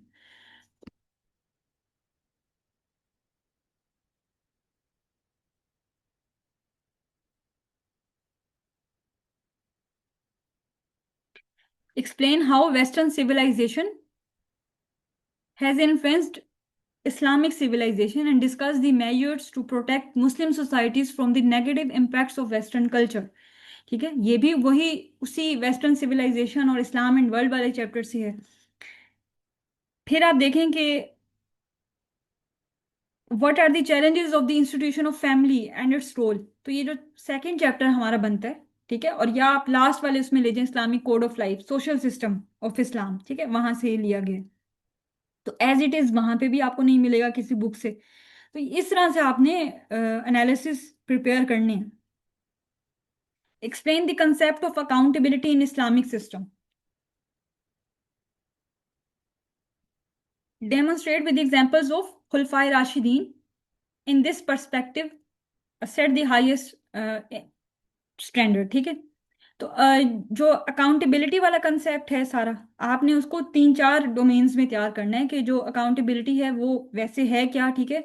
वेस्टर्न जो डेफिनेशंस है अकाउंटेबिलिटी की, या जो वेस्टर्न मॉडल है उसमें अकाउंटेबिलिटी के क्या पिलर्स होते हैं, क्या फीचर्स होते हैं। देन हिस्टोरिकल में इस्लाम, हजरत मोहम्मद सल्लल्लाहु अलैहि वसल्लम के दौर में क्या था, और फिर खुलफाए राशिदीन के दौर में क्या था। फिर आप पाकिस्तान के उसमें देखेंगे। जब आप ये सब चीज़ें प्रिपेयर करेंगे ना, तो आप इस क्वेश्चन को आराम से अटेम्प्ट कर सकते हैं। ठीक है। और ये क्वेश्चन मैंने अभी आपसे डिस्कस भी किया कि सेक्टरिज्म और पोलराइजेशन क्या है मुस्लिम वर्ल्ड में, और सजेस्ट करें सॉल्यूशंस इनके, ठीक है।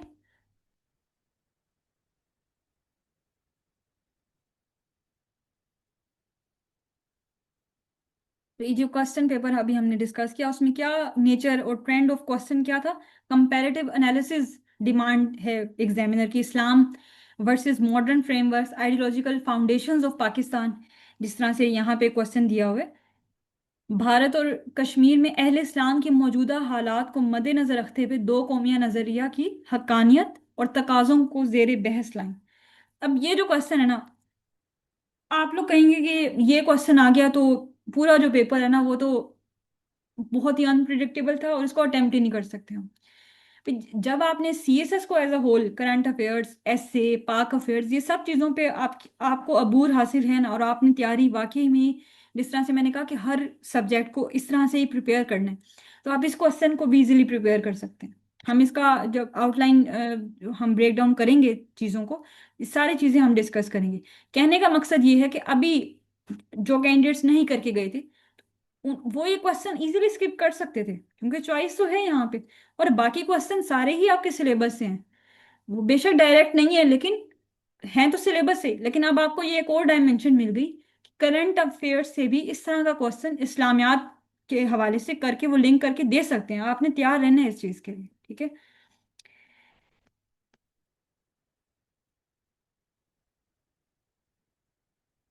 अच्छा, ये मैं आप लोगों को एक पीएमएस का क्वेश्चन पेपर भी दिखा देती हूँ। Discuss the purpose of the advent of profits and importance of prophethood of Muhammad sallallahu alaihi wasallam, and also write a brief note on its universality। अब ये जो क्वेश्चन है ना, ये prophethood और जो फाइनलिटी ऑफ prophethood, वहां पे भी आप लोग देखते हैं रसालत जो अकीदा ख़त्म नबूवत है, ठीक है। और उनको यहाँ पे पीएमएस में किस तरह से मजीद एडवांस करके उन्होंने पूछा हुआ है क्वेश्चन, इस्लाम के फिर ये सोशल सिस्टम पे है, ये इज्तिहाद पे है, describe its types and importance in today's globalised environment, ठीक है। Mention the best features of the justice system of Islam. अब देखें, ये तो हो गया ना आपका, एक आपको बुक से रटी रटाई चीज मिल जाएगी। यहाँ एनालिसिस कैसे करना है, that can be presented to the world as a model. तो हम दुनिया के सामने, अगर आपकी किसी नॉन मुस्लिम से बहस हो जाए तो आपके पास कौन से दलाइल होंगे कि इस्लाम जो है वो ही बेस्ट दीन है, ठीक है। तो इस लेवल का आपके पास नॉलेज होना चाहिए, और ये बेसिक नॉलेज है जो कि हर मुसलमान के पास वैसे भी होना चाहिए। Keeping the view to teachings of Islam, discuss in details salient features of foreign policy of an Islamic country। अब ये देखें कि ये जो क्वेश्चन है, फॉरेन पॉलिसी उन्होंने पूछ ली इस्लामिक कंट्री की, तो फॉरेन पॉलिसी कंटेम्प्रेरी उससे लिया हुआ क्वेश्चन और इस्लाम के साथ किस तरह से, तो ये आप लोगों ने सीएसएस में भी प्रिपेयर करना है। जिस तरह से अभी उन्होंने भारत और कश्मीर वाला जो पूछ लिया, ठीक है, क्वेश्चन टू नेशन थ्योरी पे पूछ लिया। और फिर ये एक यूनिवर्सल क्वेश्चन है, बट इस क्वेश्चन को प्रिपेयर करके आपके वेरियस क्वेश्चंस प्रिपेयर होते हैं। Suggest the causes of intellectual decline of Muslim उम्मा in the present day and measures to be taken to address them. तो ये वही है सारा कि नेगेटिव इम्पैक्ट क्या है वेस्टर्न सिविलाइजेशन का, उसको उससे कैसे बचाया जा सकता है, जो अभी सीएसएस में क्वेश्चन आया। आप लोग मेरी बात को समझ रहे होंगे कि मैंने आप लोगों को क्यों कहा कि पीएमएस के क्वेश्चंस बहुत क्रिटिकल आते रहे हैं। अब सीएसएस ने वो दोबारा से मॉडल अपना लिया। तो ये देखें, ये जो क्वेश्चन है जो इस साल सीएसएस की क्वेश्चन आया वेस्टर्न सिविलाइजेशन वाला, उसके क्या इम्पैक्ट्स हैं, क्या नेगेटिव, वो सारा ही ये क्वेश्चन है, ठीक है।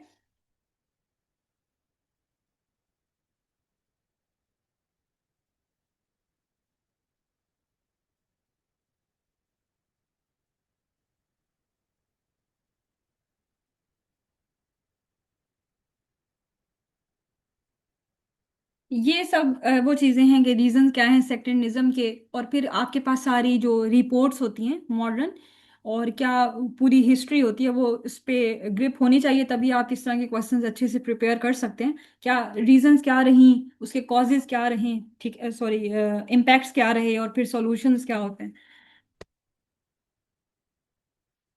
ठीक है। ग्लोबल टेररिज्म इंडेक्स में आप देखेंगे पाकिस्तान जो है अभी 2026 की रिपोर्ट आई, पाकिस्तान नंबर 1 पे है।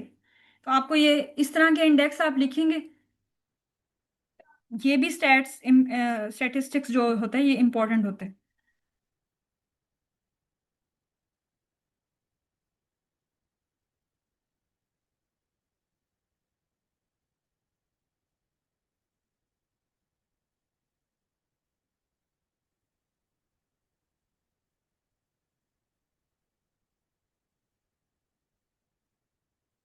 अच्छा, हम स्टार्ट करेंगे टॉपिक। आप में से किसी का कोई क्वेश्चन है?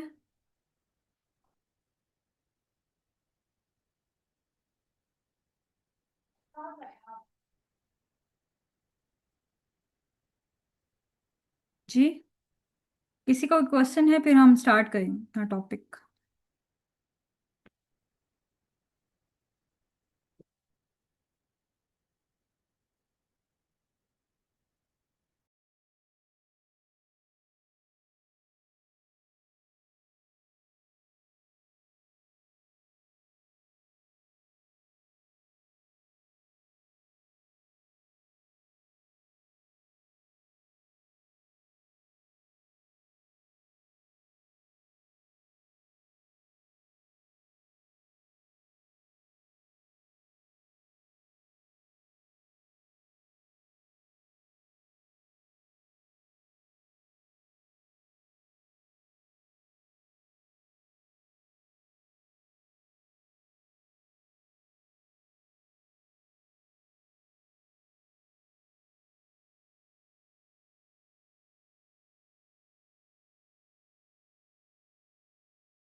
जी मैं शेयर कर रही हूँ। और किसी का कोई क्वेश्चन?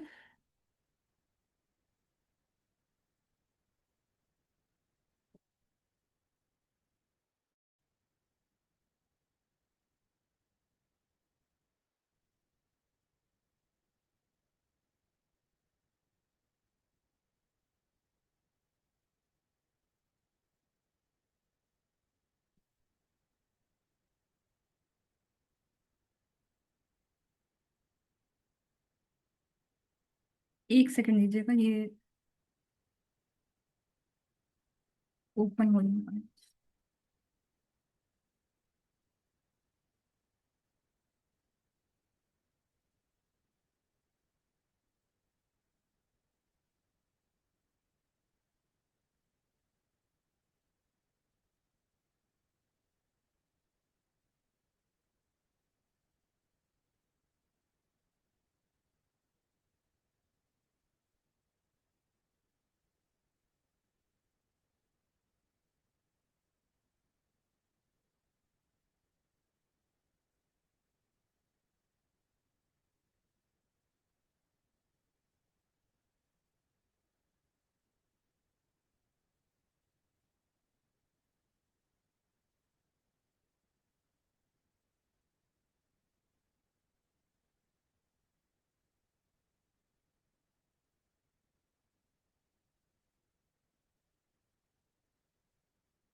सॉरी क्लास, ये मेरा सिस्टम थोड़ा स्लो डाउन हो गया था।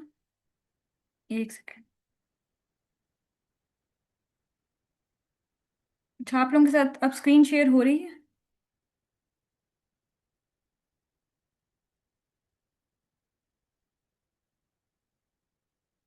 आई होप कि अब नजर आ रहा होगा आप लोगों को।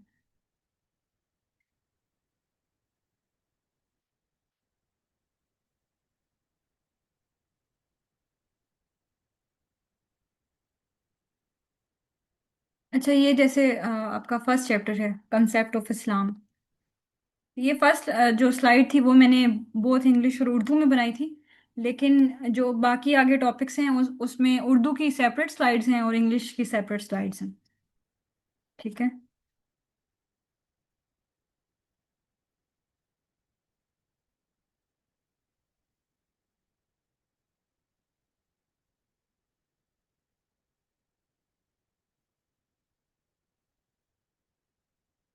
जैसे ये वुमेन राइट्स इन इस्लाम, हिस्ट्री है वुमेन राइट्स की सारी। ठीक है। तो आप लोगों को ये भी पता होना चाहिए, सिर्फ वुमेन राइट्स इस्लाम में नहीं, जो वेस्ट ने भी इस्लाम को, वेस्ट ने भी वुमेन को क्या राइट्स दिए हैं, ये सारा एनालिसिस आपका होना चाहिए इसमें। ठीक है। सोशल एस्पेक्ट में क्या स्टेटस है,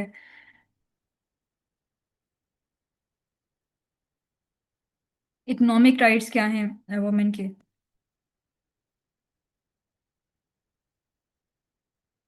देन अगर हम इसमें क्वेश्चन देखते हैं, तो क्वेश्चन यहाँ पे डिस्कस किया गया है। एक सेकेंड।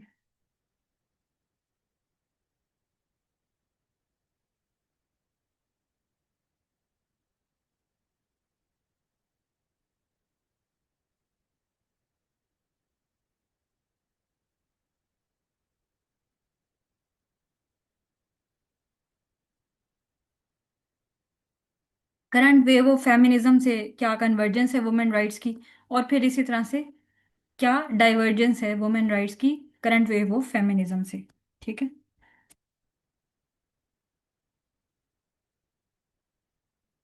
इस तरह से सारे कोड्स ऑफ लाइफ हैं। ये उर्दू में सारी स्लाइड्स हैं खुलफाए राशिदीन का, जिस तरह से। ठीक है। जो इस्लाम के निज़ाम हैं सारे।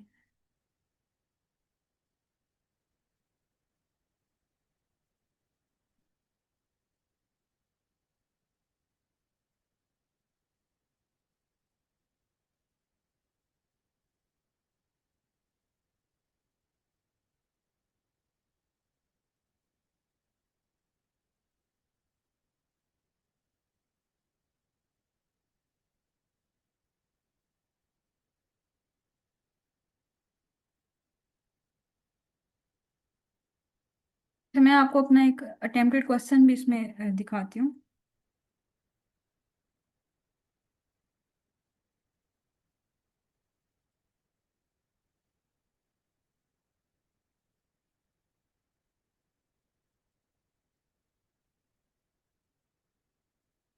जैसे ये क्वेश्चन है, खुलफाए राशिदीन के अदालती और इंतज़ामी ढांचे की वजाहत और मौजूदा दौर में पाकिस्तान में इसकी अफादियत, ये क्वेश्चन इन्होंने पूछा हुआ है।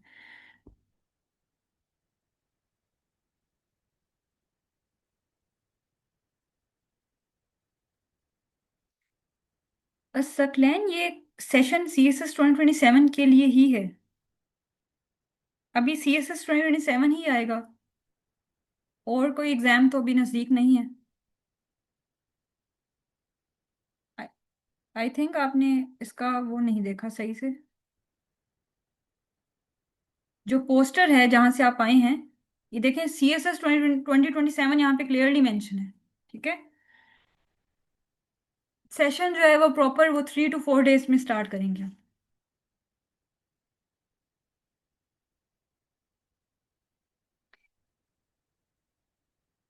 थर्सडे से संडे तक आप लोगों की क्लासेस होंगी। जो टाइम है वो मैं मेंशन कर दूंगी, आप लोगों के साथ डिटेल्स शेयर हो जाएंगी। प्रोबेबली 6 to 7:30 टाइम होगा। ठीक है। 4 days अ वीक। अच्छा, क्वेश्चन मैं आप लोगों के साथ ये शेयर कर रही थी।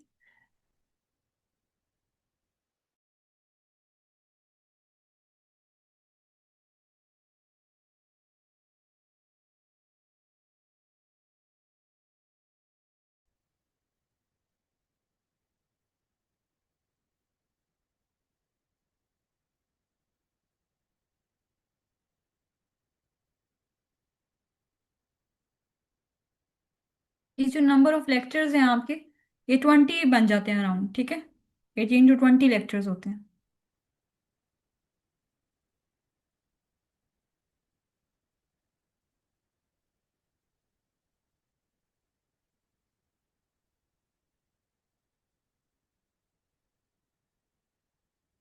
तो ये सारा तारुफ आ गया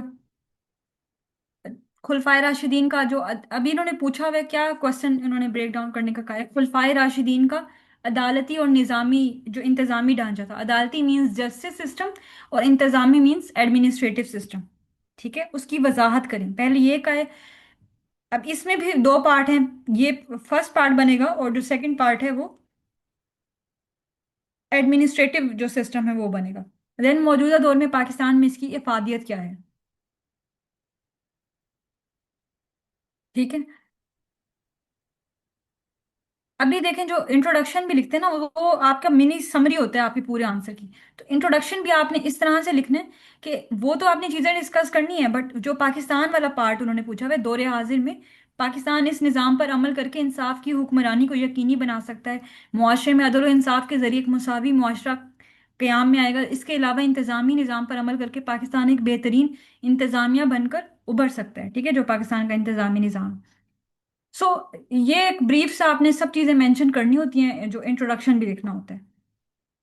खुलफाए राशिदीन का जो अदालती ढांचा है, वो उसके जो सारे फीचर्स हैं वो सारे यहाँ पे फ्लो चार्ट की फॉर्म में, और फिर इसी को डिस्कस कर दिया गया है। और हर के साथ एक रेफरेंस है। मतलूबा सिफात काजी, हजरत उमर के दौर में जो कज़ा का था, उसके लिए काजी कौन कौन से मुकर्रर किए थे हजरत उमर ने, महकमा पुलिस के बारे में उनका क्या था। ठीक है। हिसाब किताब सारा। फिर जेल खाना की तश्कील की गई। जो उमाल हैं, ठीक है, गवर्नर्स होते हैं, उनका एहतसाब, अकाउंटेबिलिटी, इंसाफ और कानून की हुक्मरानी हजरत अली के दौर में। और ये जो हिस्टोरिकल रेफरेंस है, वाकया ये लिखा हुआ है। इंतजामी ढांचा खुलफाए राशिदीन। अब ये आ गया एडमिनिस्ट्रेटिव मॉडल जो है। ठीक, पहले वाला हमने जस्टिस मॉडल देखा। अब आप ये देखें, मजलिस शूरा का अदारा, सूबाई और जिलाई, जो जिली तकसीम है, ये सब चीजें इसमें आ जाती हैं, कैसे कैसे सूबाई तकसीम की गई थी उनके दौर में। आमिलीन का तकर्रुर है, और जो माजूली है, वो जो सारा निज़ाम है, शूरा का अदारा, जो मालियाती निज़ाम है वो क्या था। ठीक है, पाकिस्तान के मौजूदा दौर में इंतजामी और अदालती निज़ाम से कैसे अफादियत हासिल कर सकता है। ठीक है, इस्लाम का जो निज़ामी अदल क्या है, और पाकिस्तान उसको किस तरह से उसमें को अप्लाई कर सकता है। तो इसी तरह से जो आज़ादी इजहार राय का जो हक है। और फिर इस तरह से ना आपने आर्टिकल्स भी मेंशन करने होते हैं, जैसे पाकिस्तान के कॉन्स्टिट्यूशन में जो फ्रीडम ऑफ स्पीच का जो आर्टिकल है, ठीक है, तो फ्री स्पीच का ये सब चीजें ना, जितना भी आप इसको बेहतर करके लिख सकते हैं। ये मैंने अभी आपके साथ अपना एक टेस्ट शो किया है।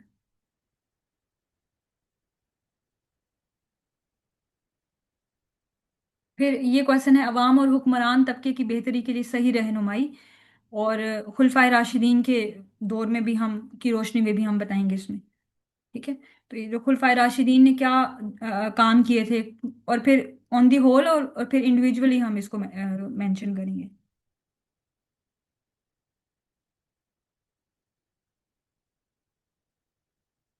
ये मैंने अपने यहाँ, ये तो नोट्स अटैच हैं इसके साथ।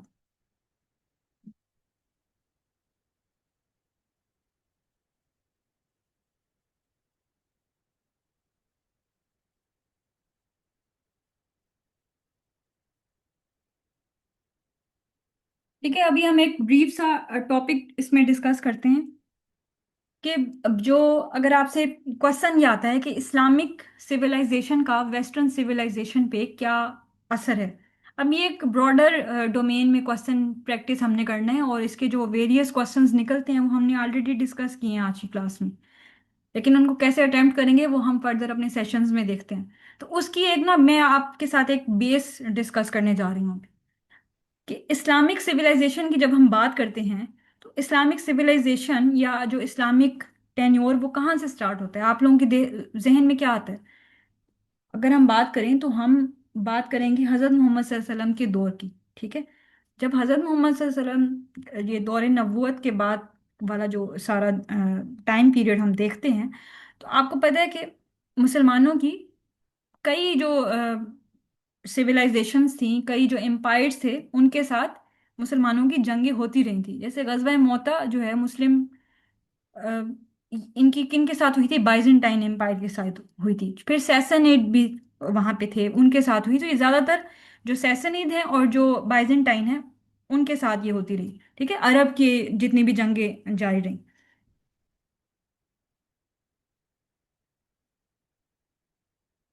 यहाँ पे आप देखिएगा कि जैसे मदीना और मक्का यहाँ पे शो हो रहा है। ठीक है, ये जो एम्पायर था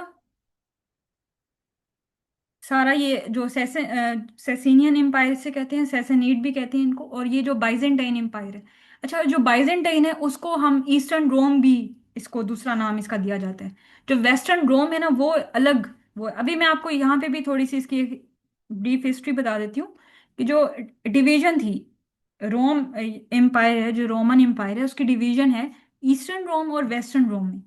तो हम अगर ईस्टर्न रोम की बात करें, ठीक है, तो ईस्टर्न रोम का कोलैप्स हो गया था 476 में। 476 में हो गया था इसका कोलैप्स, और ये किया था ऑर्डर ने, जर्मन चीफ स्टैन था ऑर्डर, उसने ही किया था।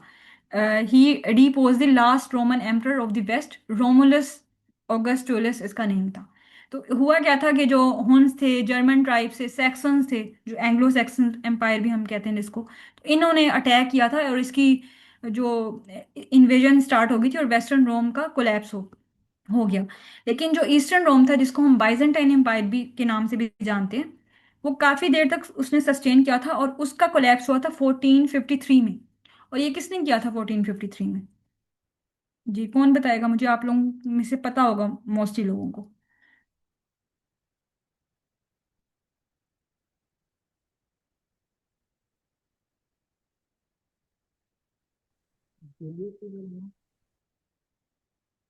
जी, मुझे आपकी आवाज नहीं आई।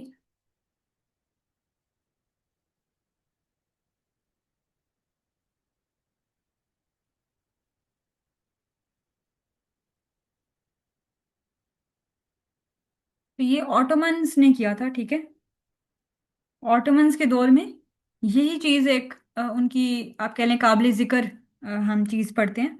वो यही है कि जो ईस्टर्न एम्पायर है, जिसको हम बाइजेंटाइन एम्पायर, इनको शिकस्त दी थी।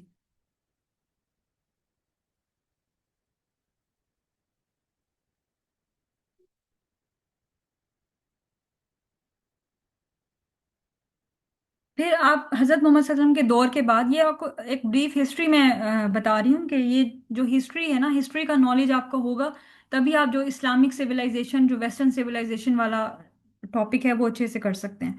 तो राशिदुन जो कैलिफेट था हजरत मोहम्मद सल्लल्लाहु अलैहि वसल्लम के दौर के बाद, खुलफाए राशिदीन आए।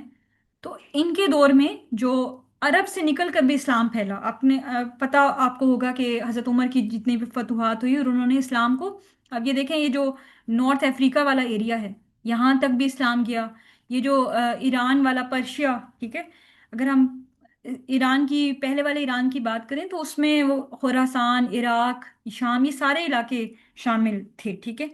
तो ये वाले एरिया में जो इस्लाम है वो किस तरह से तेजी से फैला, ठीक है।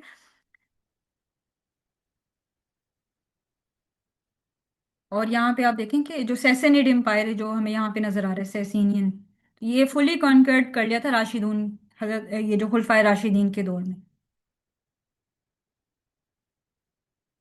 फिर खुलफाए राशिदीन के बाद उमैयाज आते हैं, ठीक है। उमैयाज आए थे 661 एडी में, ठीक है। उन्होंने क्या किया था कि पहले जो राशिदून उसमें दौर में, खुलफाए राशिदीन के दौर में जो कैपिटल था वो मदीना में था। तो उन्होंने मदीना से सीरिया, यानी जो शाम है, उसमें शिफ्ट कर लिया था कैपिटल उमैयास ने। तो 661 से लेकर 750 एडी तक इनका जो दौर है वो रहा। और जो मुआविया थे, वो आपको पता है कि इनके आप कह लेंगे कहाँ से स्टार्ट हुए थे, जो उमैया से वो मुआविया बन, ठीक है। और फिर जो यजीद है वो भी इधर ही से है, मुआविया टू, ये सारा इनका फ्लो चार्ट भी यहाँ पे दिया हुआ है। तो इन्होंने कैपिटल जो है वो मदीना से दमिश्कस, जो शाम का कैपिटल है सीरिया का, उसमें शिफ्ट कर लिया था,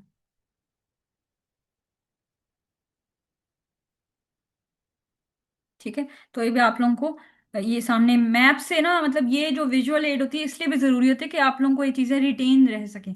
सिर्फ अगर हिस्ट्री को आप पैराग्राफ की फॉर्म में पढ़ो तो शायद आप लोगों को एक बोरिंग भी लगती है वो चीज़, और उस तरह से रिटेन भी नहीं रहती। तो उमैयास जो थे वो आप देखेंगे कहाँ तक फैल गए, अफ्रीका तक। और फिर ये जो आइबेरियन पेनिनसुला है, तो आइबेरियन पेनिनसुला में कौन कौन सी कंट्रीज आती हैं? स्पेन इसमें आता है, ठीक है। पोर्तुगाल का इसमें आता है एरिया। तो ये यहाँ तक इस्लाम फैला। तो यूरोप में आप देखें किस तरह से इस्लाम यहाँ पे एंटर हुआ।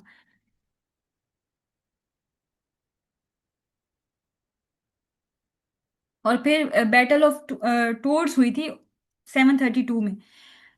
तो जो उमैयास है ना, उनका फॉल जो है वो यहाँ से स्टार्ट हो गया था, ठीक है। जो फ्रैंकिश किंगडम्स थे, इन्होंने आके इन पे कर लिया था। और जो उमैयास थे, उनका यहाँ पे भी असर रसो कम होना स्टार्ट हो गया था।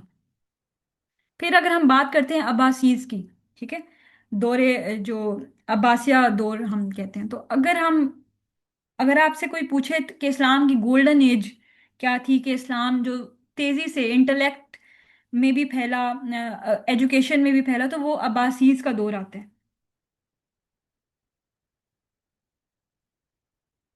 और जैसे 661 से 750 तक जो टाइम पीरियड है वो उमैयस का है, और 750 से 1258 तक अब्बासीज का दौर रहता है। इन्होंने क्या किया था, वो जो कैपिटल शिफ्ट हुआ हुआ था सीरिया में, इन्होंने बगदाद में वो कैपिटल शिफ्ट किया।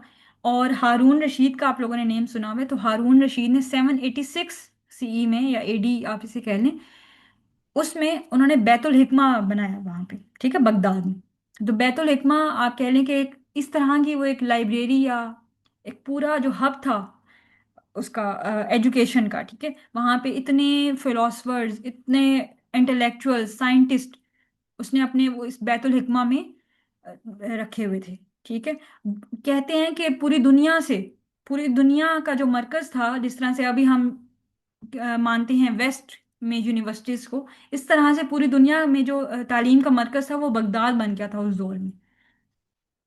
अरब फिलोसफर्स क्या, वेस्टर्न फिलोसफर्स क्या, इतने इतनी पूरी दुनिया से लोग आते थे यहाँ पे और रिसर्च करते थे। और हारून रशीद की इसमें बहुत ज़्यादा कॉन्ट्रीब्यूशंस रहीं, ठीक है। और फिर ये जो जिन्होंने ये स्टार्ट किया था, अल अब्बास, तो असफा इनको कहा जाता है। अच्छा, असफा का ये है कि इनको एक ये अल अब्बास जो अब्बासिया दौर है, ठीक है, उनके जो लीडर हैं वो असफा, ये टाइटल है इनका। तो असफा इनको इसलिए कहा जाता कि इन्होंने ये उमैयास के खिलाफ थे, ठीक है। अब जो उमैयास थे, और अगर हम बात करें अब्बासीज की, तो उस टाइम पे ना जब फिलोसफिकल बहस एक स्टार्ट हुई, तो जैसे जैसे लोगों ने ज़्यादा लॉजिक की तरफ जाना शुरू किया, रिसर्च करनी स्टार्ट की, कुरान के जो मीनिंग्स हैं वो वास्ट, उसमें ब्रॉडर पर्सपेक्टिव में समझने लगे, तो उनके दरमियान में ये एक बहस छिड़ गई थी, एक जबरिया और एक कदरिया। ये दो स्कूल ऑफ थॉट्स यहाँ पे इन्होंने जन्म लिया था। तो जबरिया जो स्कूल ऑफ थॉट है वो ये कहता है कि अल्लाह ताला ने जिस तरह से कह दिया ना कुरान में, तो हमने इस तरह से ही उसकी इंटरप्रिटेशन लेनी है एज इट इज, ठीक है। जबकि जो कदरिया है वो ये कहता है कि सिर्फ जो है ना, अल्लाह ताला ही वो नहीं है, कि अल्लाह ताला ने इंसान को भी इख्तियार दिया है। मतलब कि अगर किसी चीज से, फॉर एग्जाम्पल इंसान कोई बुरा काम करता है, तो इसमें ये नहीं है कि यहाँ पे हम अल्लाह ताला पे ये चीज़ डालते हैं कि उसकी तो तकदीर में लिखा था ये गुनाह तो इसलिए हो गया, ठीक है। मतलब जो कदरिया स्कूल ऑफ थॉट है वो लॉजिक की बात करता था, और जो जबरिया है वो कहता था कि अ, जो तकदीर है वो सबसे इम्पोर्टेंट चीज़ है, सबसे बड़ी चीज़ है, और उसके सामने हर इंसान बेबस है, या आप इस तरह की बातें कर लें, जिस तरह से अभी भी एक बहस छिड़ जाती है कि अगर एक इंसान से कोई ऐसा क्राइम हो जाता है, तो ये तो उसकी तकदीर में लिखा होता है ये कि उसने इस चीज का मुर्तकिब होना है, तो उसके उसमें ये चीज क्यों जाए, ठीक है। तो वो जो कदर, ये वाली जो बहस होती है, कदर वाली तकदीर वाली बहस, तो ये बहस ना इतनी ज्यादा वहां पे छिड़ चुकी थी कि उस टाइम के लोगों में जो मुआविया और जो अब्बासीज, उनमें बेसिक इसी आइडियोलॉजी पे इतनी बहस हुई, ठीक है। तो जो ये अलसफा हैं, इन्होंने कहते हैं कि अब्बासी जो ये जो मुआविया हैं, इनकी सफ़े के सफ़े हैं, खून बहा किया था, इनको मिटा दिया था, तो इसलिए यहाँ से इनको टाइटल मिला था अलसफा का। और इनके जो लास्ट रूलर थे वो थे अल मुस्ताहिम, इनका नेम है, ठीक है। तो ये जहाँ जैसे आप देख सकते हैं कि खुलफाए राशिदीन आए, फिर उमैयाज आए, फिर अब्बासीज कैलिफ कैलिफेट, ठीक है। फिर उमैया का भी आप सुने तो ये फिर अब्दुल रहमान वन का आप लोगों ने सुना हुआ है, ये फिर स्पेन गया और वहां पे जाके एमिरेट ऑफ कुर्दुबा, कुर्दुबा जो है वो इस्लाम का मरकज किस तरह से बना, who fled to Spain in 755 CE as a survivor of the Abbasi's overthrow of the Umayyad dynasty in 750. He escaped to Al-Andalus, defeated the ruling governor, and established an independent emirate in Cordoba in 756, founding the Spanish Umayyad dynasty. तो उमैयाद का जो downfall है वो इस वाले area में हो गया था, ठीक है, पर्शिया वाला जो एरिया था सारा। लेकिन उन्होंने वहां पे जो अब्दुल रहमान बन था वो एक शहजादा था, मुआविया उसका, ठीक है। तो वो एक बच बचा करके अपना निकल गया था यहाँ पे, और वहां पे जाके उसने कुर्दुबा में, अंदलुस में, आपने देखा कि इस्लाम किस तरह से फैला था तेजी से, और वो जो है वो दोबारा से वो सेंटर बना। वहां पे इस मॉस्क कितनी ज्यादा थी, लाइब्रेरीज कितनी ज्यादा थी। अगर आप लोगों ने यूरोप का भी पढ़ा हुआ है, ठीक है, यूरोप उस टाइम पे डार्क एजेस में था। जो अगर हम 8th सेंचुरी से बात करें, ठीक है, 8th सेंचुरी से लेकर 14th सेंचुरी तक, 14th सेंचुरी में जाके रिनाइसेंस का और सॉरी इनलाइटनमेंट का पीरियड स्टार्ट होता है। दोबारा से साइंस और फिलॉसफी इस पे यूरोप में स्टार्ट होती है, और उसके बाद रिनाइसेंस का दौर आता है। लेकिन ये जो दरमियान का दौर है 8 से 14 सेंचुरी तक, ये डार्क एजेस कहलाता है यूरोप में। और इन डार्क एजेस को रोशन किसने किया था? मुसलमानों ने किया था, ठीक है। जैसे मैंने अभी आपके सामने ये बात की थी कि जो अब्बासीज थे वो जो इस्लाम का दौर है वो गोल्डन एज कहलाता था, और पूरी दुनिया से लोग आते थे वहां पे। पूरी दुनिया से उसने फिलोसफर्स, साइंटिस्ट, और जितने भी अलूम थे, मेटाफिजिक्स, इस तरह के अलूम, सबको उसने मदऊ किया हुआ था। और अपने जो बैतुल हिकमा में वहां पे उनकी प्रॉपर, उनको अच्छी अच्छी पे सैलरीज पे रखा होता था, ठीक है। तो और अगर मैं अंदलुस और कुर्दोबा यूनिवर्सिटीज की बात करूं तो ये जो यूरोपियन जो शहजादे वगैरह होते थे, या फिर ये जो एम्पायर्स होते थे सारे, उनके जो बच्चे वगैरह ये सारे कहाँ जाके पढ़ते थे? वो ये यूरोपियन में तो यूरोपियन कंट्रीज में तो उस तरह से नहीं थी, मतलब जो उनकी डोमेन्स थी। तो ये यहाँ पे अंदलुस में जाके, जहाँ पे मुसलमानों की हुकूमत रही, वहां से आके इल्म हासिल किया।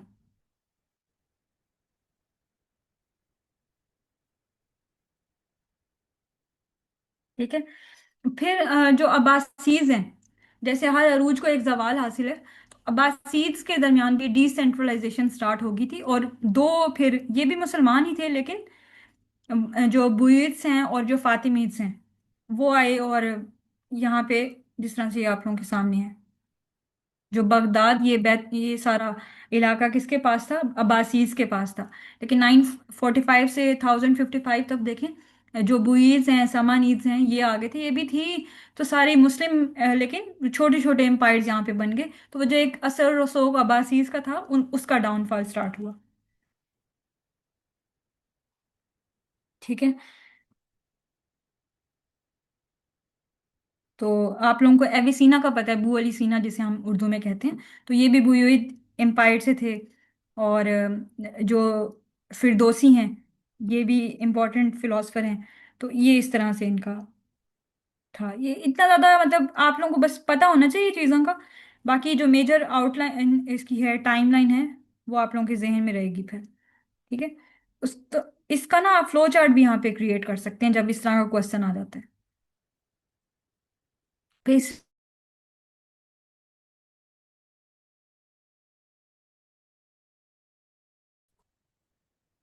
तो सल्जूक्स ने 1070 खिलाफ भी विक्ट्री ली थी।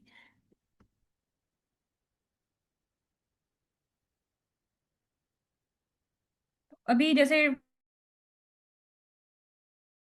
चैप्टर को दोबारा से पढ़ेंगे, ये स्लाइड्स मैं आपको दोबारा से भी कराऊंगी।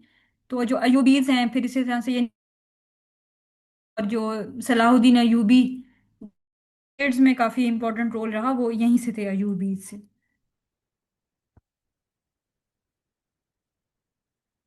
ठीक है। जो फर्स्ट क्रूसेड हुई 1090। अच्छा, अब ये जो क्रूसेड्स हैं, ये इस तरह से डायरेक्ट क्वेश्चन तो नहीं आएगा आपका कि क्रूसेड्स के बारे में लिखें, नहीं, कभी भी नहीं आएगा। लेकिन जब क्वेश्चन ये आता है कि वेस्ट ने इस्लाम से क्या सीखा, मुस्लिम वर्ल्ड से क्या सीखा, तो हिस्टोरिकल पर्सपेक्टिव में आप ये चीजें बताएंगे।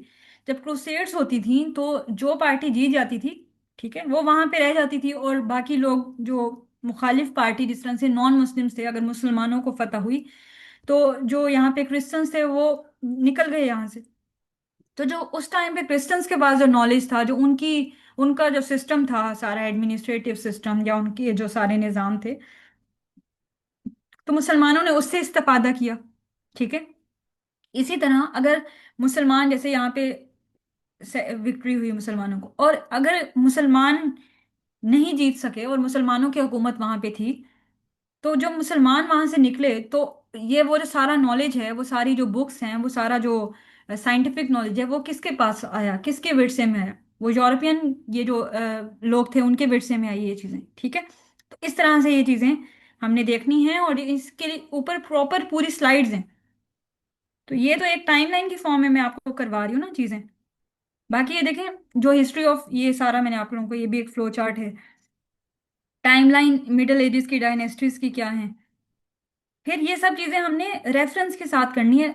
लिखना तो आपने राइटिंग में ना सब कुछ पैराग्राफ फॉर्म में लिखना है। तो Islamic expansion mark the intellectual renaissance in Europe, तो वो किस तरह से, और ये सारे स्कॉलरली जो रेफरेंसेस हैं वो सब आपको कोड करने पड़ेंगे, याद करने पड़ेंगे। इसके लिए भी कोई बहुत ज़्यादा मुश्किल नहीं होती इन चीज़ों को मेमोराइज करना। ये होता है कि आपने ना दो तीन चीज़ें इसमें करनी होती हैं। जैसे इम्पोर्टेंट जो है रॉबर्ट जैसे इनका आप हवाला दे सकते हैं। और बुक का नेम आपने लाजमी मेंशन करना है, द मेकिंग ऑफ ह्यूमैनिटी। उसके बाद जितना रिटेन कर सकते हैं करें, लेकिन इंपॉर्टेंट जो मैसेज है वो आपको याद होना चाहिए कि क्या उनके वर्ड्स होंगे। ठीक है। अच्छा।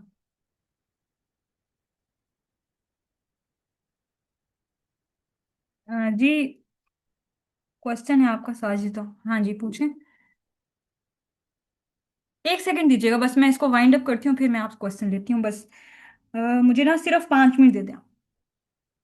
अच्छा, जैसे कैलिफेट ऑफ कुर्दुबा है, और उसके बाद अंदलुस का हम जिक्र कर रहे थे कि अंदलुस जो है वो मरकज बन चुका था। जो मुआविया, सॉरी, उमैया जो डायनेस्टी थी उसका डाउनफॉल हुआ अब्बासीज आ गए, लेकिन जो उमैया से एक शहजादा वहां से फ्लड कर गया था, जिसका नाम अब्दुल रहमान बन था, और उसने जाके कुर्दुबा में कायम किया निज़ाम हुकूमत इस्लाम का वहां पे।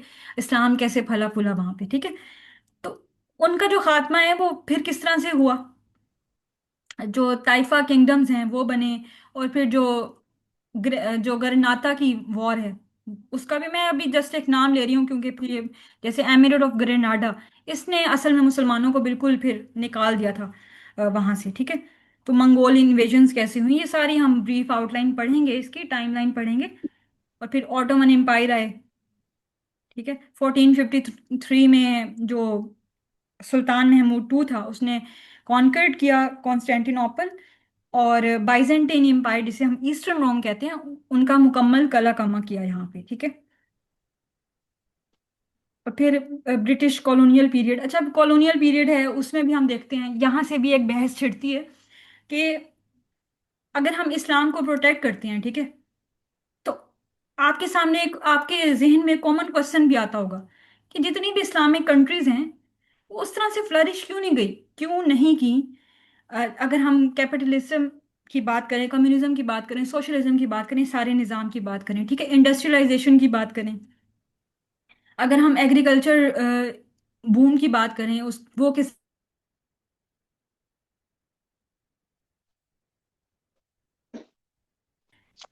आप लोगों के जहन में बेसिक क्वेश्चन आता होगा, तो ऐसे क्या मानव की डिक्लाइन की वजह बने। जबकि हमने देखा ये जो 750 से, ठीक है, 1250 वाला जो दौर था, वो सारा आप देखेंगे 3 सेंचुरी तक मुसलमानों का एक गोल्डन पीरियड रहा। तो कॉलोनलिज्म, उसके जो आफ्टर माथ थी वर्ल्ड वॉर टू की, उस ज्यादा डिक्लाइन किए, तो वो कैसे वेस्टर्न पावर्स का हम पे इतना ज्यादा असर रसूख हो गया कि हमने वेस्टर्न मॉडल्स को अपनाना शुरू किया। क्या जो ग्लोबलाइजेशन है उसके प्रोज एंड कॉन्स क्या निकले, जहाँ कि उसके प्रॉन्स थे वहाँ कॉन्स क्या थे, कि जो हम जो है वो जहनी तौर पे गुलाम हो गए वेस्टर्न सिविलाइजेशंस के। ठीक है, हम उनसे इतना इम्प्रेस हुए कि ये तो, हालांकि ये सब कुछ किसके विरसे में था, जब डार्क एजेस थी, यूरोप इतना डिक्लाइन पे था, तो किसने उनको डार्क एजेस से निकाला।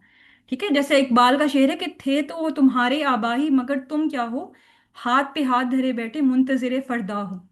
ठीक है। तो आप लोग शेर से मुझे याद आ गई ये वाला क्वेश्चन कि आप लोग अशार भी लिख सकते हैं, ठीक है। ये क्वेश्चन मुझसे पूछते हैं कैंडिडेट्स जब पेपर अटेम्प्ट करना हो, तो लिख सकते हैं। एक बहुत अच्छा इम्पैक्ट पड़ता है, हर चीज़ आप जितनी भी रेलिवेंट हो, रेलिवेंस क्रिएट करे। आंसर राइटिंग एक फन होता है, आपको बहुत सी चीज़ें आती होती हैं, जैसे मैंने आपके साथ एक पूरी टाइमलाइन डिस्कस की। अगर मैं आपको ये वाले नोट्स दिखाऊं तो ये भी बहुत वास्ट नोट्स हैं, लेकिन चीजों को किस तरह से लिखना है, क्या राइटिंग प्रैक्टिस क्या होती है, नॉलेज तो आपके पास बहुत होगा एक सेशन लेने के बाद, लेकिन फिर उसको आर्टिकुलेट किस तरह से करना है, वो सब चीजें भी एक आर्ट होता है, और उसको भी हम डिस्कस करेंगे। तो इसीलिए मैंने टेस्ट भी इनकॉर्पोरेट किए हैं, हर चैप्टर का टेस्ट होगा। जी, अब आप लोग क्वेश्चन कर सकते हैं।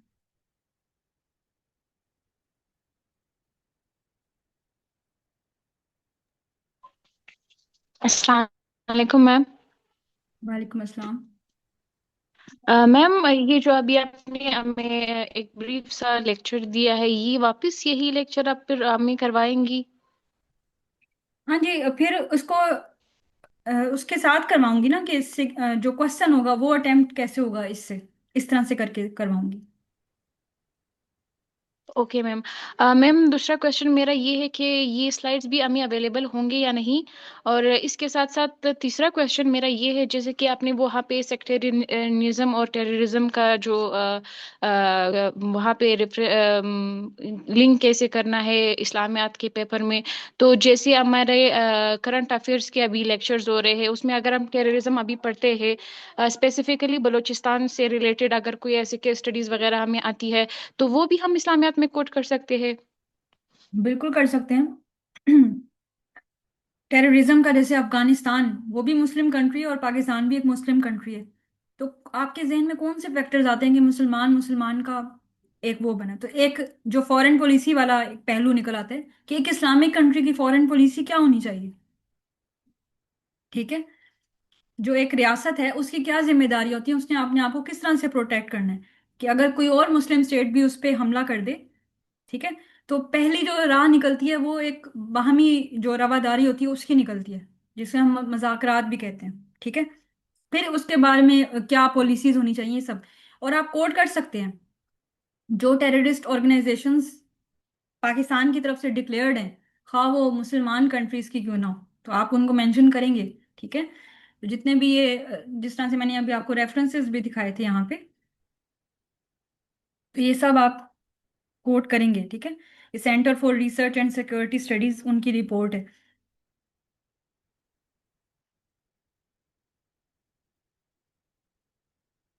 ठीक है। जिस तरह से ये बलूचिस्तान का इन्होंने दिखाया हुआ है 2025 के सेकंड क्वार्टर में, और 2025 के थर्ड क्वार्टर में फिर क्या हो, इस तरह से मतलब ये चीजें आपने कोट करनी होती हैं। तो जैसे करंट अफेयर्स, बस यहाँ पे ये है कि आप लोगों ने फिर कुरानिक रेफरेंसेस दे देते हैं कि इस्लाम भी इस चीज़ की ममानत करता है। ठीक है। और फिर अल्लाह ताला ने इसके बारे में क्या कहा, हज़रत मोहम्मद सल्लल्लाहु अलैहि वसल्लम ने क्या कहा, अगर खुलफाए राशिदीन के दौर में कोई ऐसा वाक़या था या उनकी क्या पॉलिसी रही थी। ठीक है। तो जैसे अभी आपके सामने था यरूशलेम के ईसाइयों के साथ हजरत उमर फारूक ने क्या मुआहिदा फिर उनके साथ किया था जब कॉन्कर कर लिया था उस जगह को। ठीक है। यरूशलेम को। इस तरह से ये ओके चीजें मैम, करनी। Thank you. Thank you ma'am. हाँ, और आपका जो दूसरा क्वेश्चन है, ये स्लाइड्स मैंने आप लोगों के लिए ही बनाई हैं। ठीक है। तो ये तो आप लोगों को प्रोवाइड की जाएंगी, और ये CSS 2027 तक इसकी एक्सेस रहेगी GCR पे। अच्छा, मैं अभी आप लोगों को ये चीज़ क्लियर कर देती हूँ कि आप लोगों के पास स्लाइड्स को डाउनलोड करने का ऑप्शन नहीं होगा। तो मुझे कुछ स्टूडेंट्स बाद में फिर उनकी क्वेरीज भी होती हैं और वो कहते हैं कि हमें इस चीज़ का नहीं पता था। तो आप लोग डाउनलोड नहीं कर सकेंगे, आप लोग इसको ऑनलाइन पढ़ सकेंगे जब मर्जी, क्योंकि एक्सेस है वो 24/7। 2027 की फेब में जैसे पेपर्स होते हैं तब तक ये आपके पास रहेगी।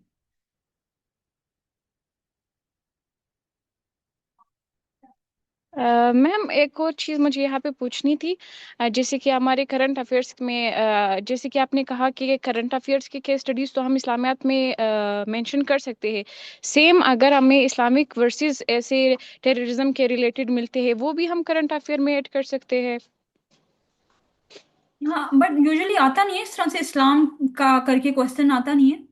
हाँ, अगर वो आपसे पूछ लें, जैसे पहले जिस तरह से इस्लामोफोबिया पे बहस स्टार्ट हुई थी, तो OIC पे क्वेश्चंस आते थे, इस्लामोफोबिया पे आते थे करंट अफेयर्स में। ठीक है।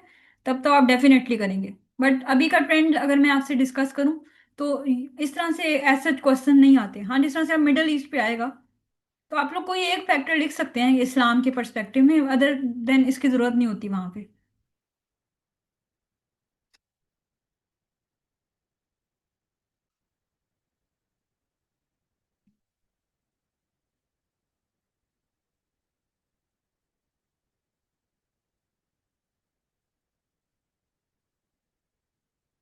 ठीक है, हम फिर क्लास वाइंड अप करते हैं। अगर आप लोगों का कोई क्वेश्चन